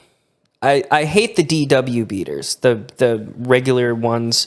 Those ones are they're like 100 grams or like 110 grams. I thought you were joking about weighing them. No, I'm dead serious, bro. What weight? And- what and weight you got? 70. What are you the- using? the- Are you using a coffee scale for this? Yeah. Love it. Love it. So like the Tama wood beaters, the Iron Cobra Tama wood beaters were actually sick for me. Those are like the perfect weight. Do you know, have you ever tried the trick ones? The flat as fuck ones? No. So But they look, are they the ones that have like it's like a rod? No, that's the Axis ones. The trick ones, I played, and I'm a Tama guy through and fucking through, but I did get a pair of direct drive. I got a pair of I basically wanted to copy the Thomas Hark thing, get the Dynasyncs and then try and put the chains on them. But that was born out of like, I was super happy with my Speed Cobras.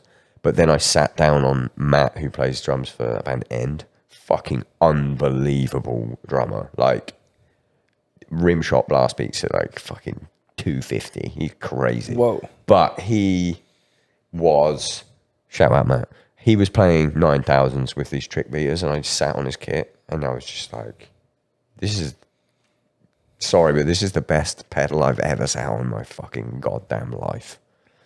It was fucking nuts. The trick beaters are definitely worth a little. I'll try them. I'm looking at these MCD. I'm down to try They anything look at pretty this point. similar. These look pretty similar in like size, the way the beater is.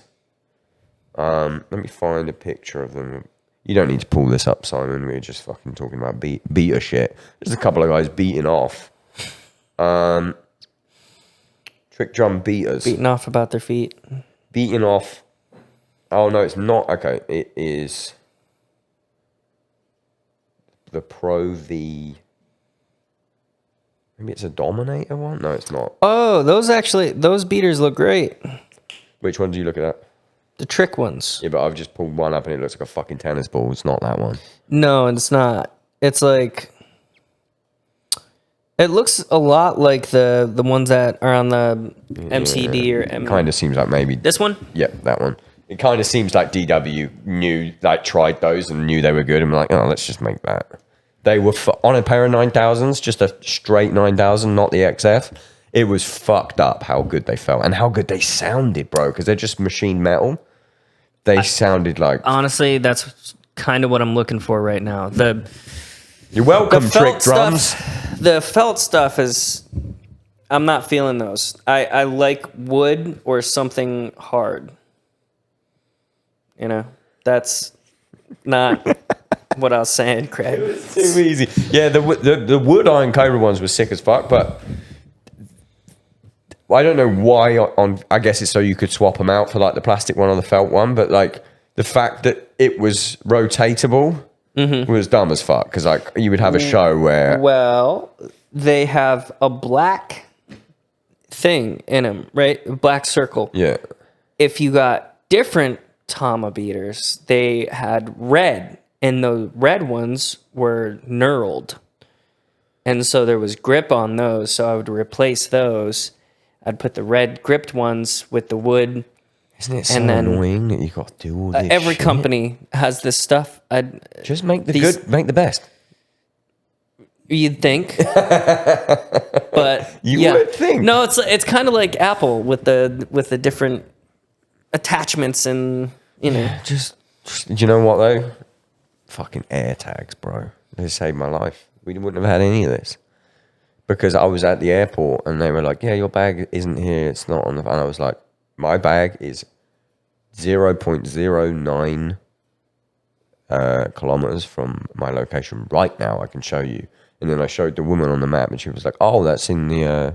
that is the baggage place. And I was like, can you get someone to get it? And then they got someone to get it.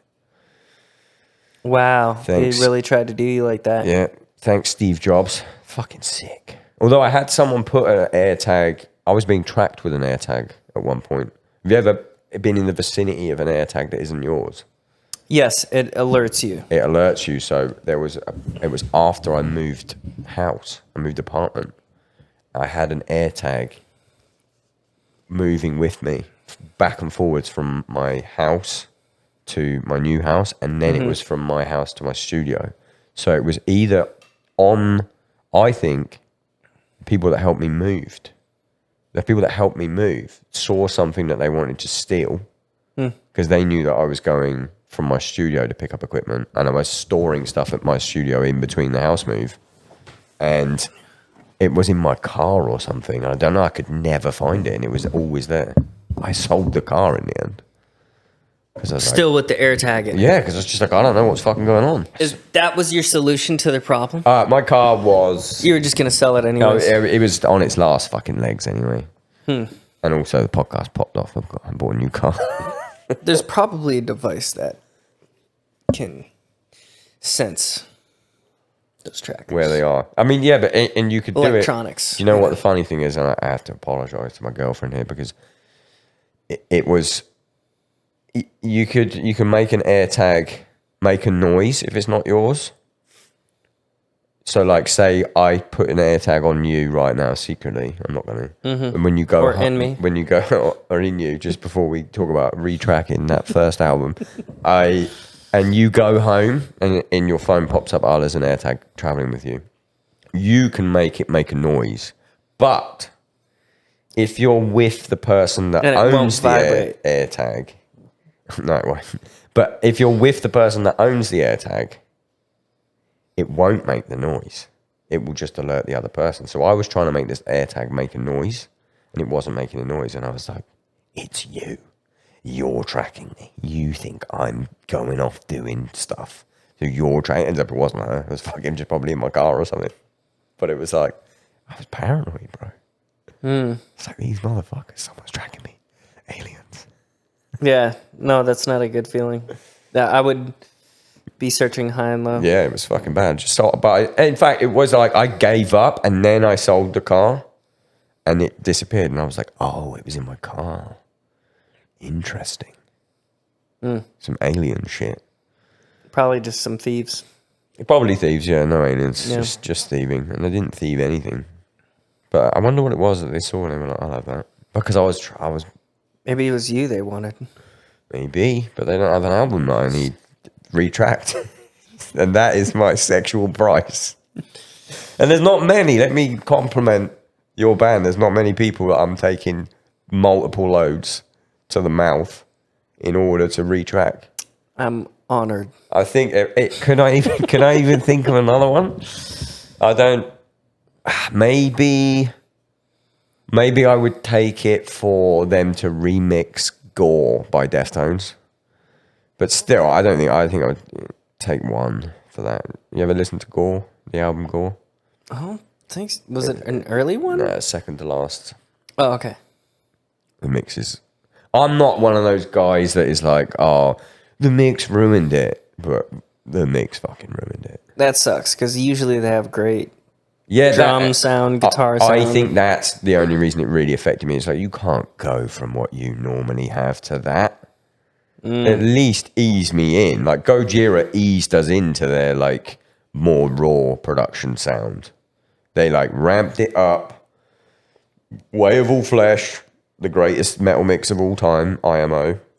And then they went slightly more raw and then slightly more raw and then now they're wherever they are. But you can't go from fucking like White Pony, digital bath to actual bath, analog bath.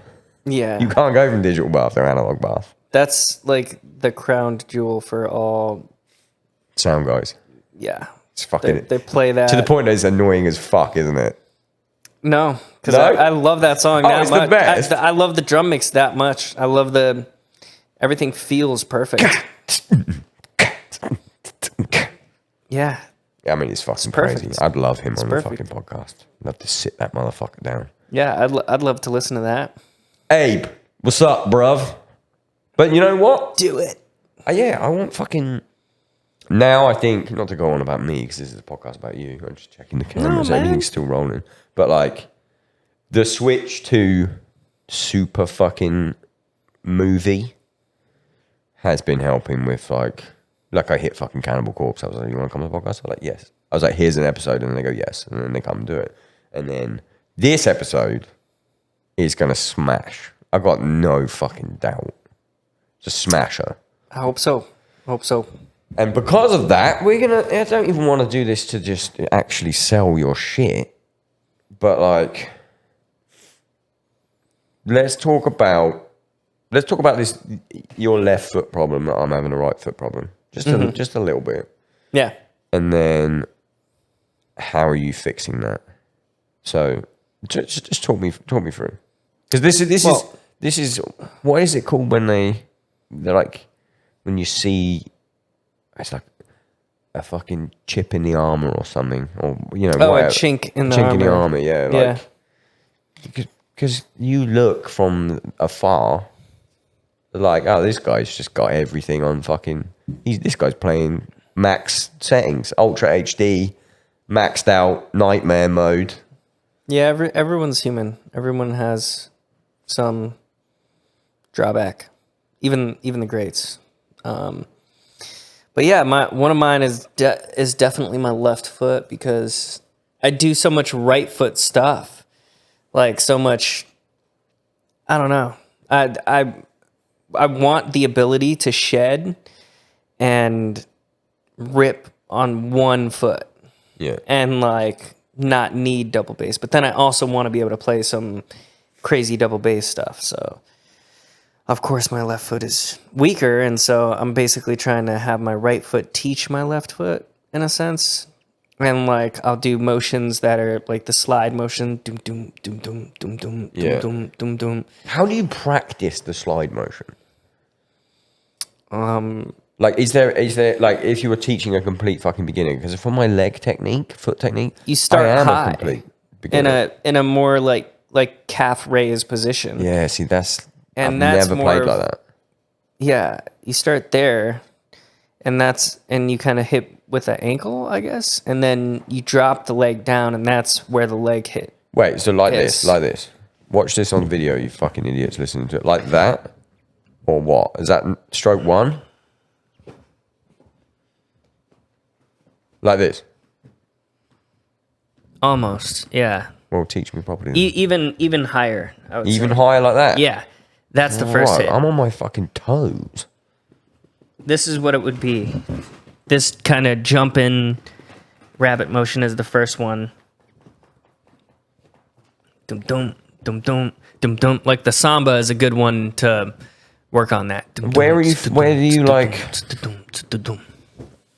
Are you thinking toe, hip? You getting rid of the cans? What are you doing? You getting me, up a sweat from fix that? my- Oh right, I thought you were working up a driving me fucking crazy. sweat from like 4 fucking hits. So this motherfucker, look at that flex. You look fucking yoked, brother. Thank you. It's a work in progress. Hey, we're all. It's pretty good right now. Yeah, you look fucking jacked. Lost bro. some weight, so fucking lean. What was your? No, I'm still on this fucking ankle thing. You don't have to teach me right now. But like, how are you then applying that to your left foot? Like, what's the exercises? Are you going through your own single pedal lesson? Because I fucking love that lesson. Yeah, I've done that. That's one tactic, is like take all these right foot patterns that you would play with your single pedal, your right pedal, play it with the left, Yeah. and basically have your left foot lead. The other approach I'm taking, it's always multifaceted, because I don't know. Not everything's gonna stick, and sometimes it's like cumulative. Like it takes multiple things to change your technique, basically. So I'm working on swivel to some degree, not hugely. I'm also working on like just ankle. So just like if I wasn't in this deep couch. I'm sorry. I'm in an Then Airbnb. Right here, Yeah. just like keeping your knee where it is, and tapping your foot. Yeah. So how's the tension on your fucking hip when you're doing that? Like, Well, obviously tight to okay, keep cool. it. Because right now But that like- feels horrible to me. Yeah. But you're doing that on a pedal, so there is some resistance. What's your springs max? Springs are low. Loose as fuck. Loose. Yeah. I'm literally just stealing everything you do. So just keep telling me things. Yeah, I don't know. I have my beaters come back fairly far. It's like I've even measured it. I think it's 6 or 7 inches. I might Like from the head to the beater to the head, when it's just sitting there on its own. So is that not default then? You have to change that from stock. I'm pretty sure that's like pretty much default. Okay. But I moved the chain slightly. I mean, I can't steal these because I've got different pedals, but loose. One show on that last tour, I was having like this struggling with my right foot thing. And when I watched it, when I say struggling, when you say struggling, like we're not struggling. It's just, for me, it's... Most times people won't perceive it. Yeah, they don't perceive it, but it's a feel thing where I'm like, this doesn't feel like I'm in control of what's happening. This is just, I'm getting it done. I can hear that the part is being played correctly, but it doesn't, I'm not having fun because I'm fucking thinking. Yeah. I want to not think. I want to, and I had one show where I ripped, and I mean, I had a few shows when I ripped, if I'm honest, but like one where I was having a bad time, and then the next show I fucking ripped, and then the show after that, my springs came completely loose in sound check, and what I'd realized is I'd started the tour with pretty fucking high springs, to probably be too high, like max tension, not max, but like 3/4. And then throughout transit, the pedal shaking around, my springs have come undone to a point where I had one show where they were in the sweet spot, which must have been really loose because the next sound check, they fucking fell off. And now I've been chasing that. Yeah. Where was it? Loose is a move. What pedals are you using? On that tour, I was using the Speed Cobras.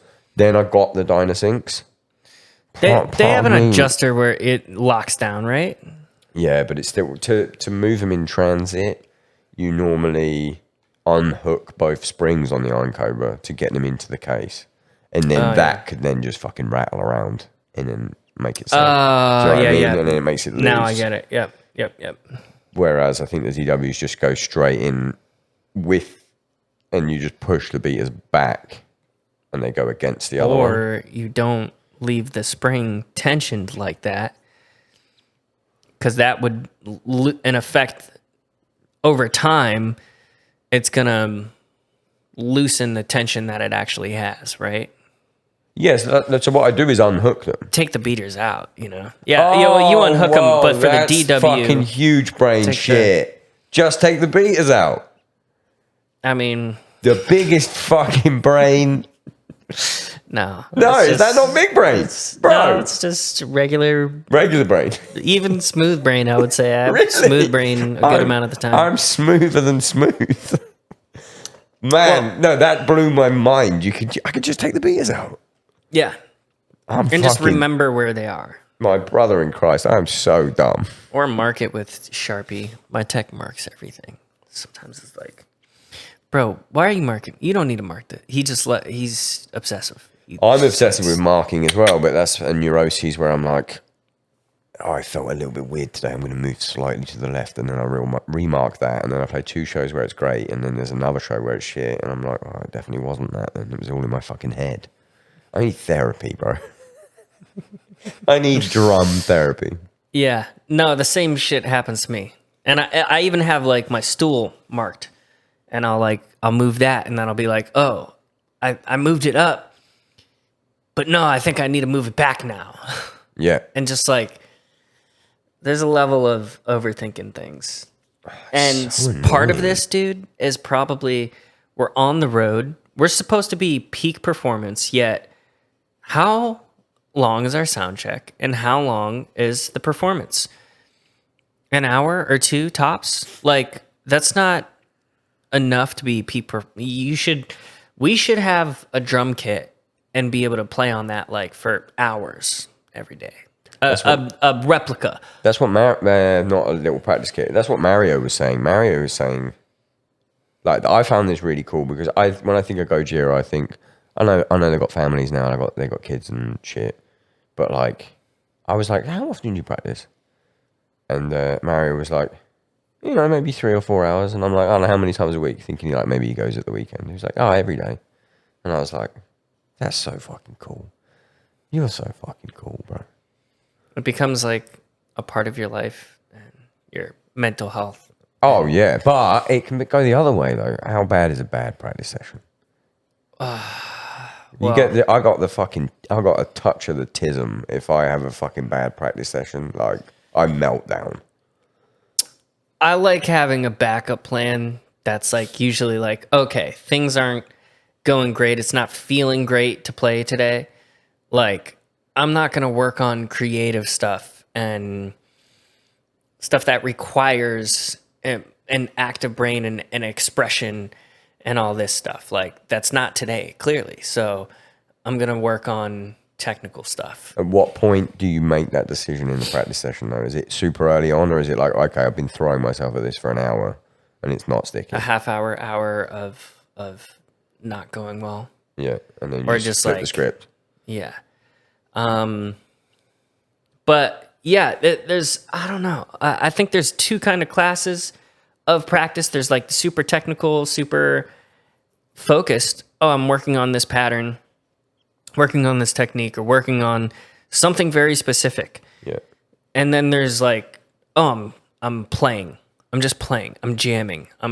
It's an hour-long drum solo or whatever.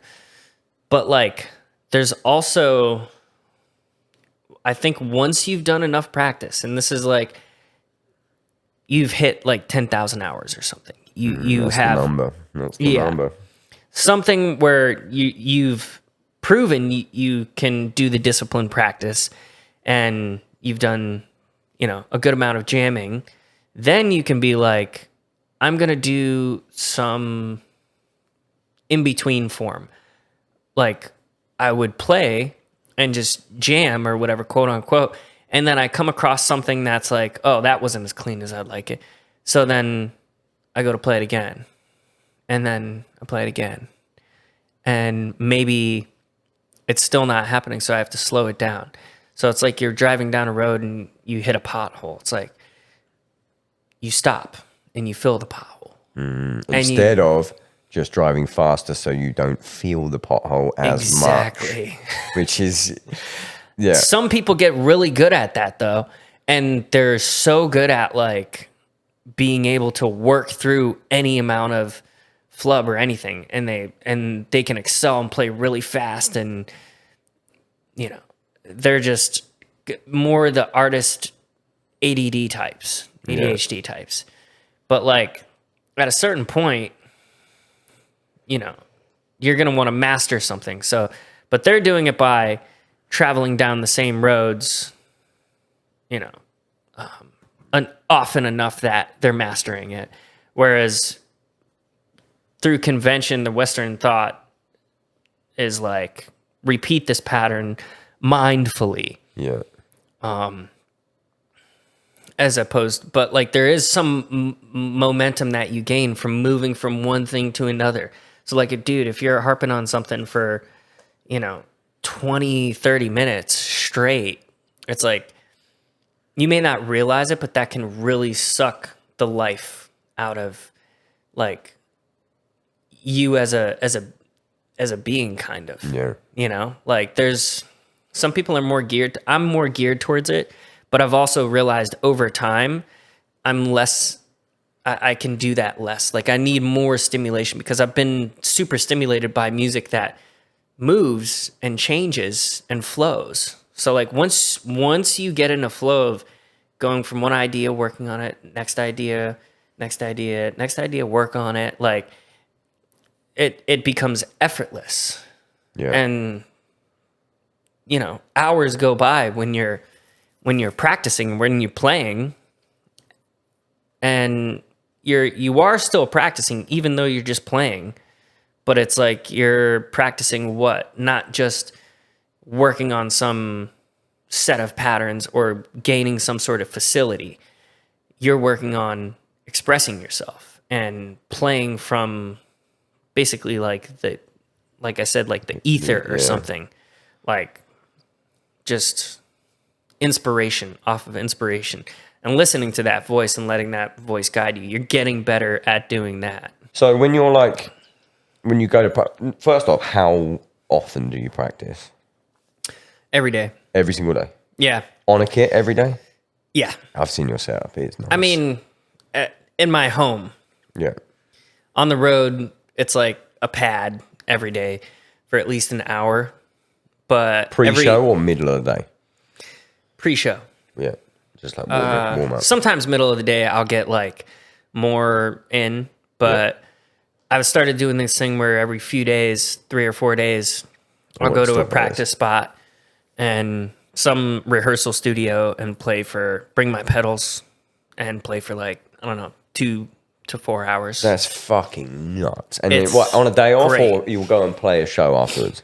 Go and play a show. Because, dude, then I'm actually warmed up. Do you play the songs?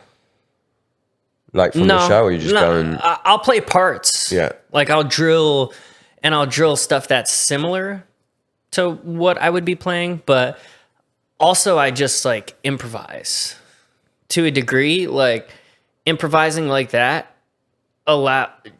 just following my instincts or whatever, playing the new stuff allows me to bring in something new to those open solo sections, or even sections that don't have to be, precisely this part played. I can open them up and bring in new stuff, and then I'm like, you did earlier that day. No, I didn't even do it earlier. I'm talking about like I just play random shit that I want to play, and then somehow doing that opens me up to other possibilities of playing other stuff during the show. That's fucking cool. That's almost like in lifting when you need a deload and you just like, I'll mix up exercises this week because I've reached a plateau with everything, and this week I'm just gonna do dumbbell bench instead of flat barbell, and then when you go back to barbell, you're like, fuck, I don't know what I did, but this feels fucking good. If you're at home, how long are you practicing for at home daily? I'd say 2 to 4 hours. And is it sometimes it's 6? You know, when I get like really into something, or like I make a certain track or something.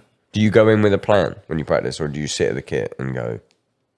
I usually have things that I'm obsessing over. What did you do yesterday? Or last time you practiced? Yeah. I'm eating into your practice today, bro. Yeah. Sorry. Yeah. No, it's okay. It's okay. It's worth it. And it also sometimes brings in new ideas, or like absence makes the heart grow fonder or something like that. Yeah. Sometimes you need a little. I feel like that more the older I get and the more practice that I put in. But yeah, yesterday I was doing basically soloing because I've just got back like a few days ago. So being able to play freely is like amazing. And just like, I was working on this one thing that I've been working on for a long time, but I don't know, I was just soloing and I started going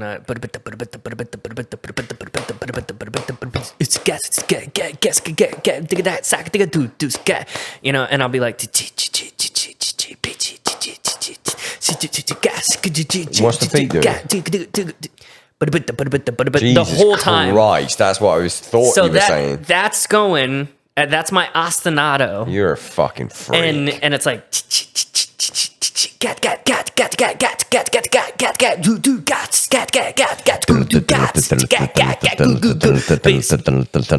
oh, yeah, we nailed that. But not it's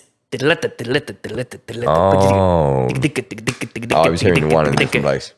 Yeah. So I'm like having it leaning in. So I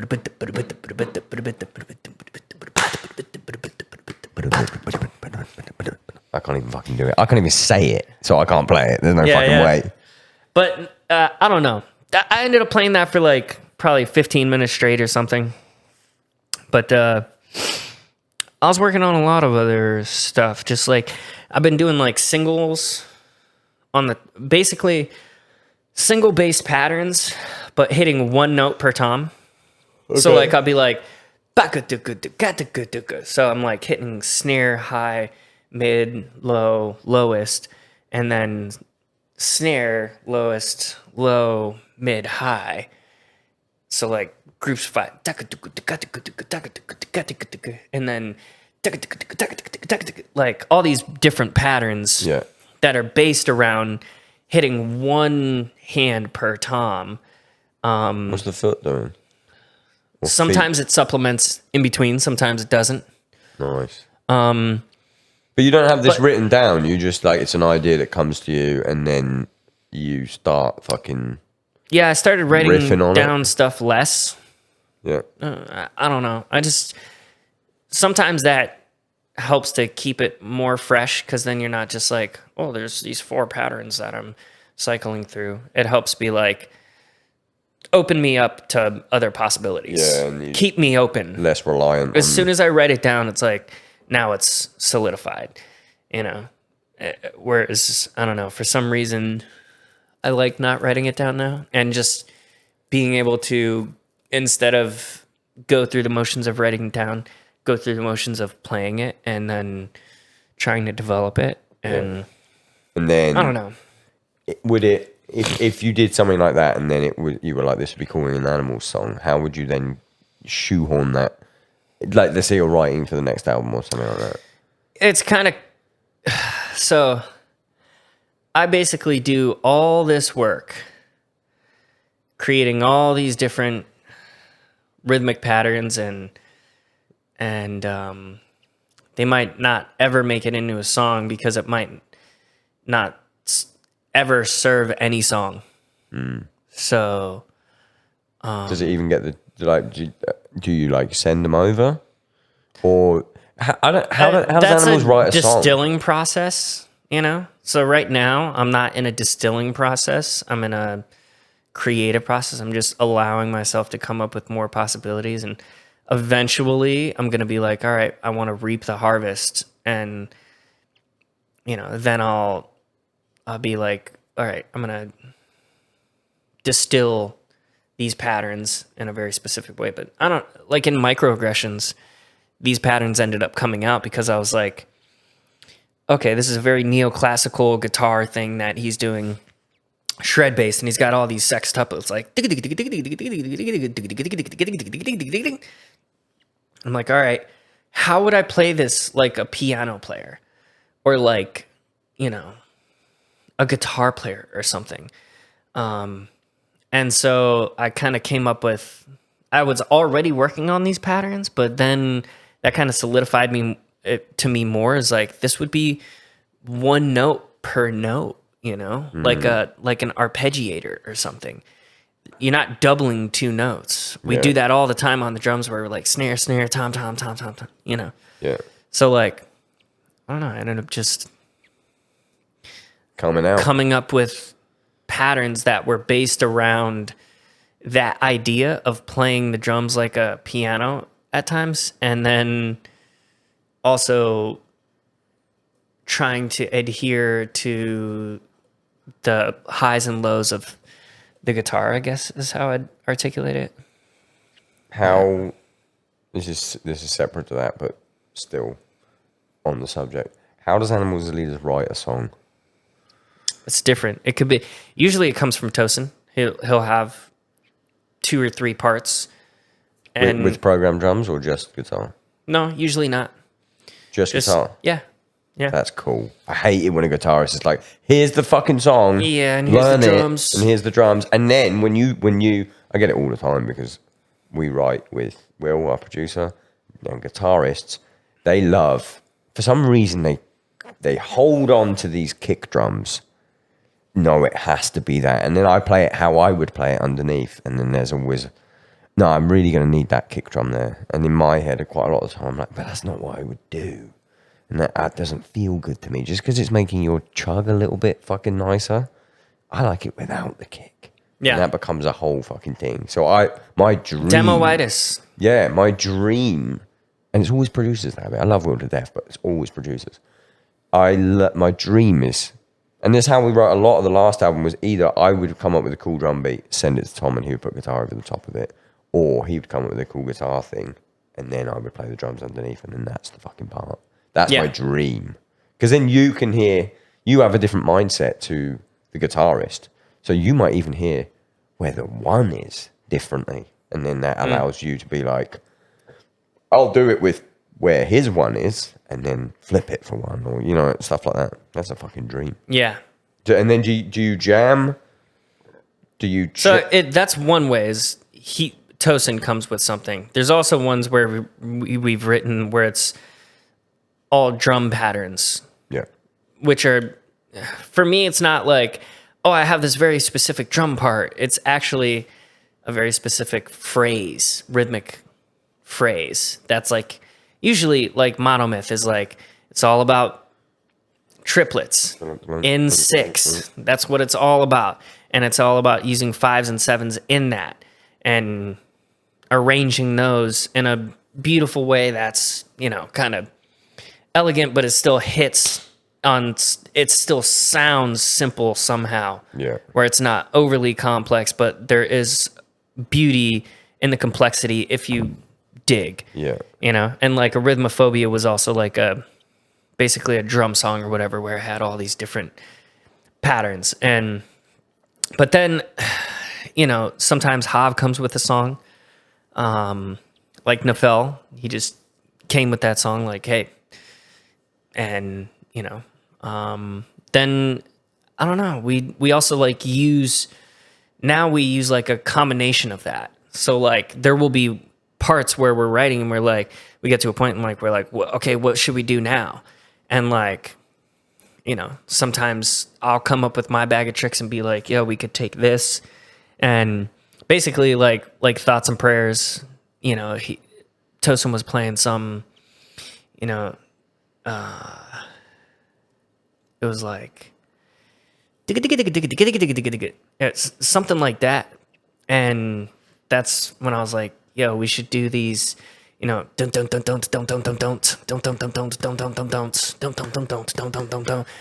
like then we ended up like shifting it slightly so it wasn't exactly just 7s, Yeah. I don't know, man. Yeah, it's like I we're think it's playing cool. off of each other's ideas too. I think it's cool that is the case, because there's too many bands where the guitarist writes fucking everything and that's it, and then you just don't get It makes you don't get things the brains. one-dimensional. Yep. Yeah, the interplay between y'all's brains is gonna change shit. Like in Thoughts and Prayers, it's Gestalterfall. There's quintuplets in 3, and like Tosin originally wanted it to just be,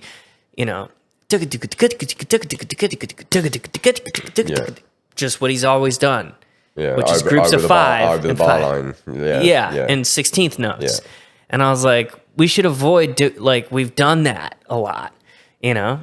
And so I was like, what This about is what I was saying earlier, and you were like, no, we didn't mean to do that. That was what I was saying. You've leveled up to the fucking, and it is, the next level is, quintuplets? Yeah. That's what we changed it to. Yeah. yeah. And Misha was there, and at first Tosin was like, oh, I don't want to, do it in 3 or whatever. And I'm like, dude, it sounds cooler, and because he was like, oh, it doesn't work, or something. And Misha was like, no, it sounds better with quintuplets in 3. That's cool. Why was Misha And then there? Tosin's like, okay, because he was producing quite a few songs. Really? Yep. Is that the first time he's been back? Yeah, since Joy Motion. Oh, that makes so much sense. I love what he brings. Yeah. I love what he brings to stuff. Like, I'm not actually a big Periphery guy. I'm not but his fucking brain and his ideas. He knows how to drill things like where it's simple enough, but like Yeah, I think hits. I think he bridges the gap musically between you and I, as in like, I'm a little bit fucking simple, and you're a little bit. I got a smooth brain. You got a rigid brain. I said brain, and I think Misha knows because he had like Periphery has to be kind of poppy. Yeah. So he has that like, this is when you dumb it down. This is when you don't dumb it down. Yes. Mentality. He rides that line very well. And he did that great when we were writing with him. Like when we're all in the same room, it was like, each of our ideas can contribute. And it was like, he was just his workflow is ridiculous. Like, Really? Yeah, and He's a programming. He's a Cubase guy as well, isn't he? But he's a fucking whiz with it. And he's been on Cubase for forever. I kind of like the Cubase drum map. Oh, yeah. You can do quintuplets in 3 super easily. And, you can't do that in any other program. And what I like about it is the center of, it's diamonds, I think, in the Cubase drum map. The center is on the line. Whereas, as in, like, here's the line and the center of the diamond, like in sight reading. Yeah. A fucking piano roll is like the line is here and the beat starts at the line. Yeah. And that, my brain finds that way harder to like look and read than the Cubase one. And the fact you can just press a button and you're in quintuplets and you can just go. Brrr. Yes, that's also sick. So sick. But it's Cubase, which means using a PC, which means being a pedophile. Damn, I didn't know that. I'm not saying Misha Mansour is a pedophile, by the way. You kind of did. No! If you were to extrapolate what you just said. I did not mean that. Let's do something fun at the end. The thing is, I asked you your fucking top 5 bands last time, and it was done. We did it. I started this Dream Festival section, and I keep saying it on these podcasts, because on these podcasts I'm trying not to do it because I fucking hate it. Because sometimes people just don't get into it, and they don't really don't vibe with the idea. The idea of top 5. No, not even top 5 is pretty fucking easy, but like the idea of like, I had a thing where it's like a dream festival, and the only rule is like where. Oh yeah, animals, we did that last time. No, last time I made you do your top 5 bands. No, we did a dream festival. Did we? Yeah. I don't think we did. I thought we did the top 5. Anyway, go and listen to it. Don't watch this one. Finish this one to the end. You like movies? Yeah. Love movies. There we go. Era movies. This is my favorite bit.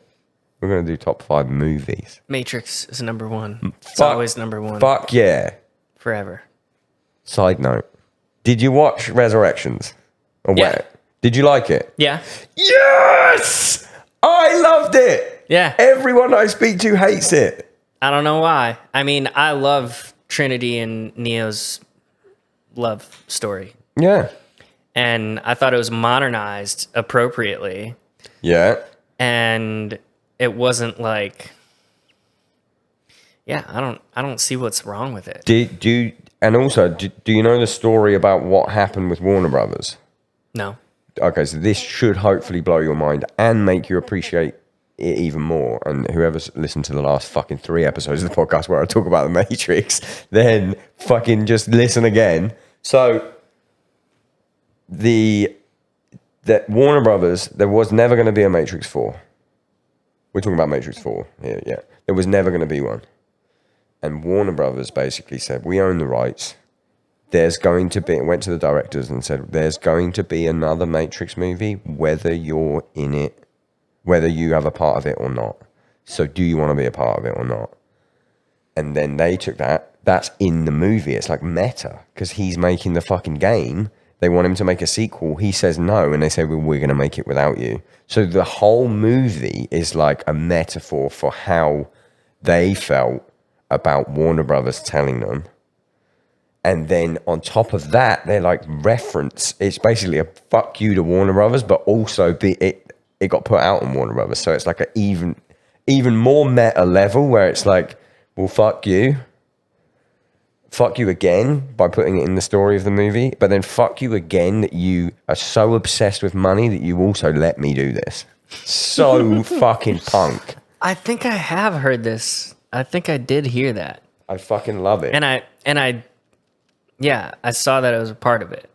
Cool as shit. And their meaning and their meetings and everything. Yeah. It was like self-aware. Yeah, so, which again, like The Matrix. Fuck, yeah. I loved it. Fuck anyone who doesn't like that movie. Anyway, movie number 2. Fight Club. Nice. Just a fucking classic. Yeah. I haven't seen it in so long. A million times. I haven't seen it in ages. Yeah, I watched it again like a few months ago because when you watch my girlfriend hadn't seen it. I'm like, you're not a complete person until we need to educate you. I love it when my girlfriend hasn't seen like a fucking classic. Number one, I'm like, why am I even fucking with you? But then you show them and they're like, that was amazing. I was like, I wish I could experience that for the first time. Did she get the twist before it happened? You forget there's a twist.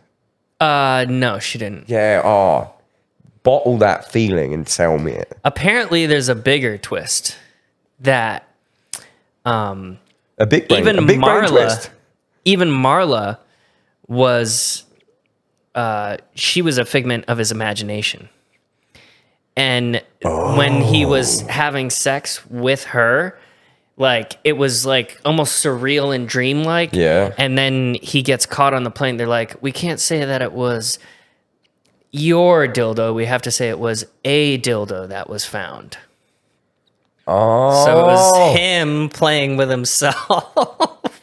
Oh, that's fucking news to me. Yeah, no, that's an even deeper twist. Okay, number 3. Pulp Fiction. Nice. So I guess, what's your Tarantino ranking?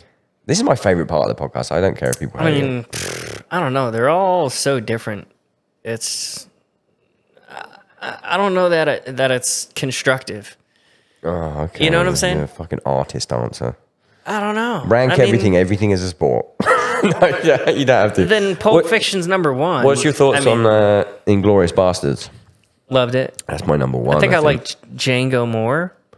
Django's fucking. I mean, they're all fucking good. You know, And then the only one, Reservoir Dogs. the only one really I didn't good. fuck with, and I think it's a fucking. I just didn't give it enough time. Was the Hateful Eight? Is that him? Yep.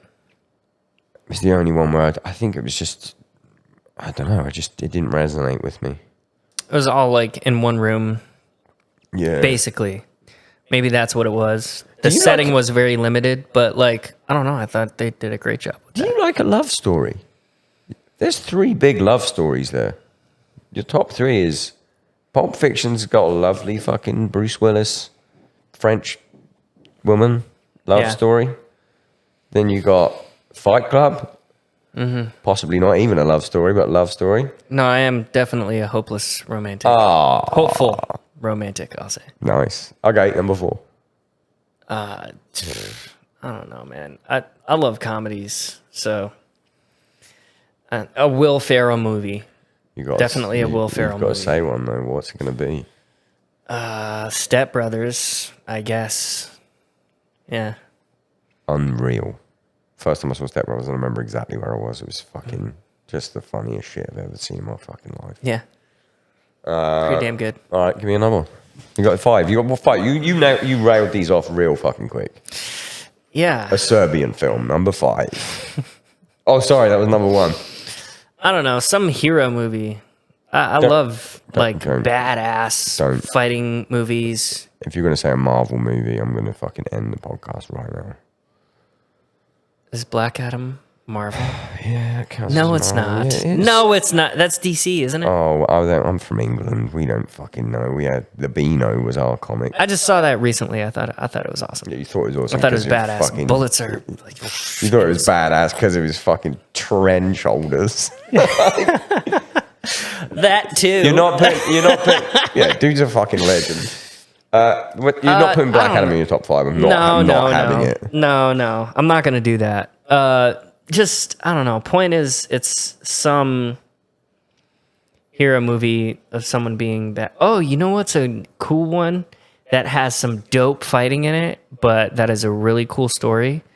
Crouching Tiger, Hidden Dragon. Fucking great movie. Yeah, Such a good fucking movie.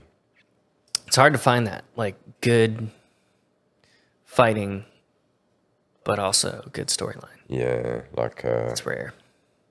Have you ever seen the movie Old Boy? Korean movie. I've heard a lot about Old Boy. Old Boy's fucking sick. There's a fight. I'm gonna watch it. I need to watch it. There's a fight. I've heard too many times. There's a It's amazing. fight scene in Old Boy, which is one shot, and he comes out of an elevator. And I think at the time it was the most amount of people like put down before like fucking John Wick. The most amount of people like taken out by one guy in a scene. Mm-hmm. And it's one rolling shot, and he comes out the elevator and he just fucking murks all of these people, and it is so fucking sick. That's sick. And again, if you like a twist at the end of the movie, the twist at the end of Old Boy is fucked up. It's so good. Yeah. And that's my hot take. this was great. Thank you for having me. I hope you had fun. Thank you so much. I've had a great day. Let me talk about the hospitality of this man. We went to the gym. This motherfucker was just like, we were just hanging out. He was stoked to do the podcast. Sometimes I hit people up and I'm like, would you please do my podcast again? He was stoked. What we didn't get into, but I'll just, I'll plug it at the end, is your online lessons. Yeah. People know. Yeah, but they fucking changed the way I play the drums. Mastering Time 1. I've showed you. I've got them. I haven't got 3 yet. 3 actually has a bunch of stuff in there that it kind of should be in 1 that I realized, like, okay, but it's kind of good that it's in 3 because then it kind of brings it back to, like, there's groove, pocket, soul, and it's like those probably should have been talked about in 1, but also maybe it's what we end with, because shit can get crazy complicated, and it does. There's like nested tuplets that I go over and parallel time signatures and fucking shit. Frank Zappa shit. Crazier than Frank. Crazier than Frank Zappa. You heard it here first. Yeah. He was still limited in that he wasn't doing parallel time signatures. Nobody's really doing that other than Tigran Hamasyan. What's a parallel time signature? Like where you have like, like 1 2 3 1 2 3 1 2 1 2 1 2 3 1 2 3 1 2 1 2 3 4 5 1 2 3 4 5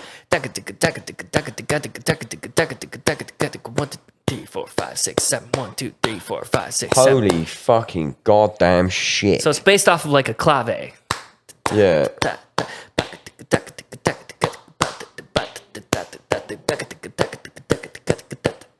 So it's not that you're playing. So I'm doing like 3 2 2 and then 3 3 2 2 and then 4 4 3 3 and then 5 5 4 4. It's like parallel universes. Jesus Christ! You know and that's in Mastering Time 3. Yeah. And how much is Mastering Time 3 by Matt? $4 million. By the man with the most ridges in his brain, Matt Garstka. How much is it actually? $69. Is it actually? Nice. But that's how long is it? How long is it? You shoot them, they're fucking over 2. No, I think it's actually 3 hours. 3 hours. They're shot so pro. There's a lot of info in there. There's a lot of, which is nuts when you think about it this way. Think about it this way: getting a 3-hour drum lesson off one of the fucking greats is going to cost 1 hour. It's going to run you way more than that. A 1 hour with me. How much is an hour? How much 150, is but I don't even really do lessons. I don't like it honestly. At this point, I'm so selfish with my time, and it's out there. You're putting the content out. Unless somebody goes through the stuff on my website and like assimilates that stuff and then is like, okay, now I want to get a lesson. Now I'm ready. It's like, okay, maybe you are. Maybe I'll get a lesson. Let's see. Dude, I'll give you one for free. And guess what? I'll insist that I play. I'm going to get 3. I'm going to nerd them all out. This is what we're going to fucking do. This is a nice way to end the podcast. I'll get 3 because I've got everything else. I'm going to go nuts on it because we'll do this again maybe next year. I would like to think that you would come back next year. Of course. Or next time you'll be in Glasgow. We'll just do it at the home rig. Yeah. I'm going to nerd the fuck out. I got a kit. I'm going to pay you for a lesson and then we're going to do the podcast after the lesson. I'm going to talk about the man, the teacher, the myth, the legend. And we'll get a lift on. It's going to be a busy day. Yeah. Or we'll just hang, And no, I want to be a podcast. It doesn't need to be a podcast, but I need the lesson, bro. Yeah, let's play. I'm not going to put you on the spot. Just, yeah. No, I will give you a lesson for free. I'm not going to charge you. What a fucking guy. But everyone else. You've put me out there to the degree that, now people have bought enough lessons where this man now gets a free lesson. Fuck yeah. They've got like a fucking discount code deal. You can put a discount code on this if you want, but 60. No, I'm not going to let you. 69 is fucking cheap. Relatively, yeah. And Have you got a pack? I always short myself. 1, 2, and 3. Have you got a pack that's 1, 2, and 3? No, I always, because I put the value so low, or like I put the price so low that I can't go lower than that. That's how I feel with making clothes. You can't get a fucking t-shirt this good for the price that I fucking sell it. Like, but you know, obviously I'm making money from it. But yeah, I want one of these shirts. This looks guess what? sick. These ship from the States. I can have this in your fucking house in fucking 2 days time. That's a great pump cover right there. I got you, bro. I got hoodies. I should. Fucking sick. These are me as well. Yeah, and the shorts you were wearing for the gym, those were also Downbeat. I brought a bunch of Downbeat with me. Let's get off this fucking podcast. I love you. Thanks for doing this. Thank you. You guys, see you in the next one.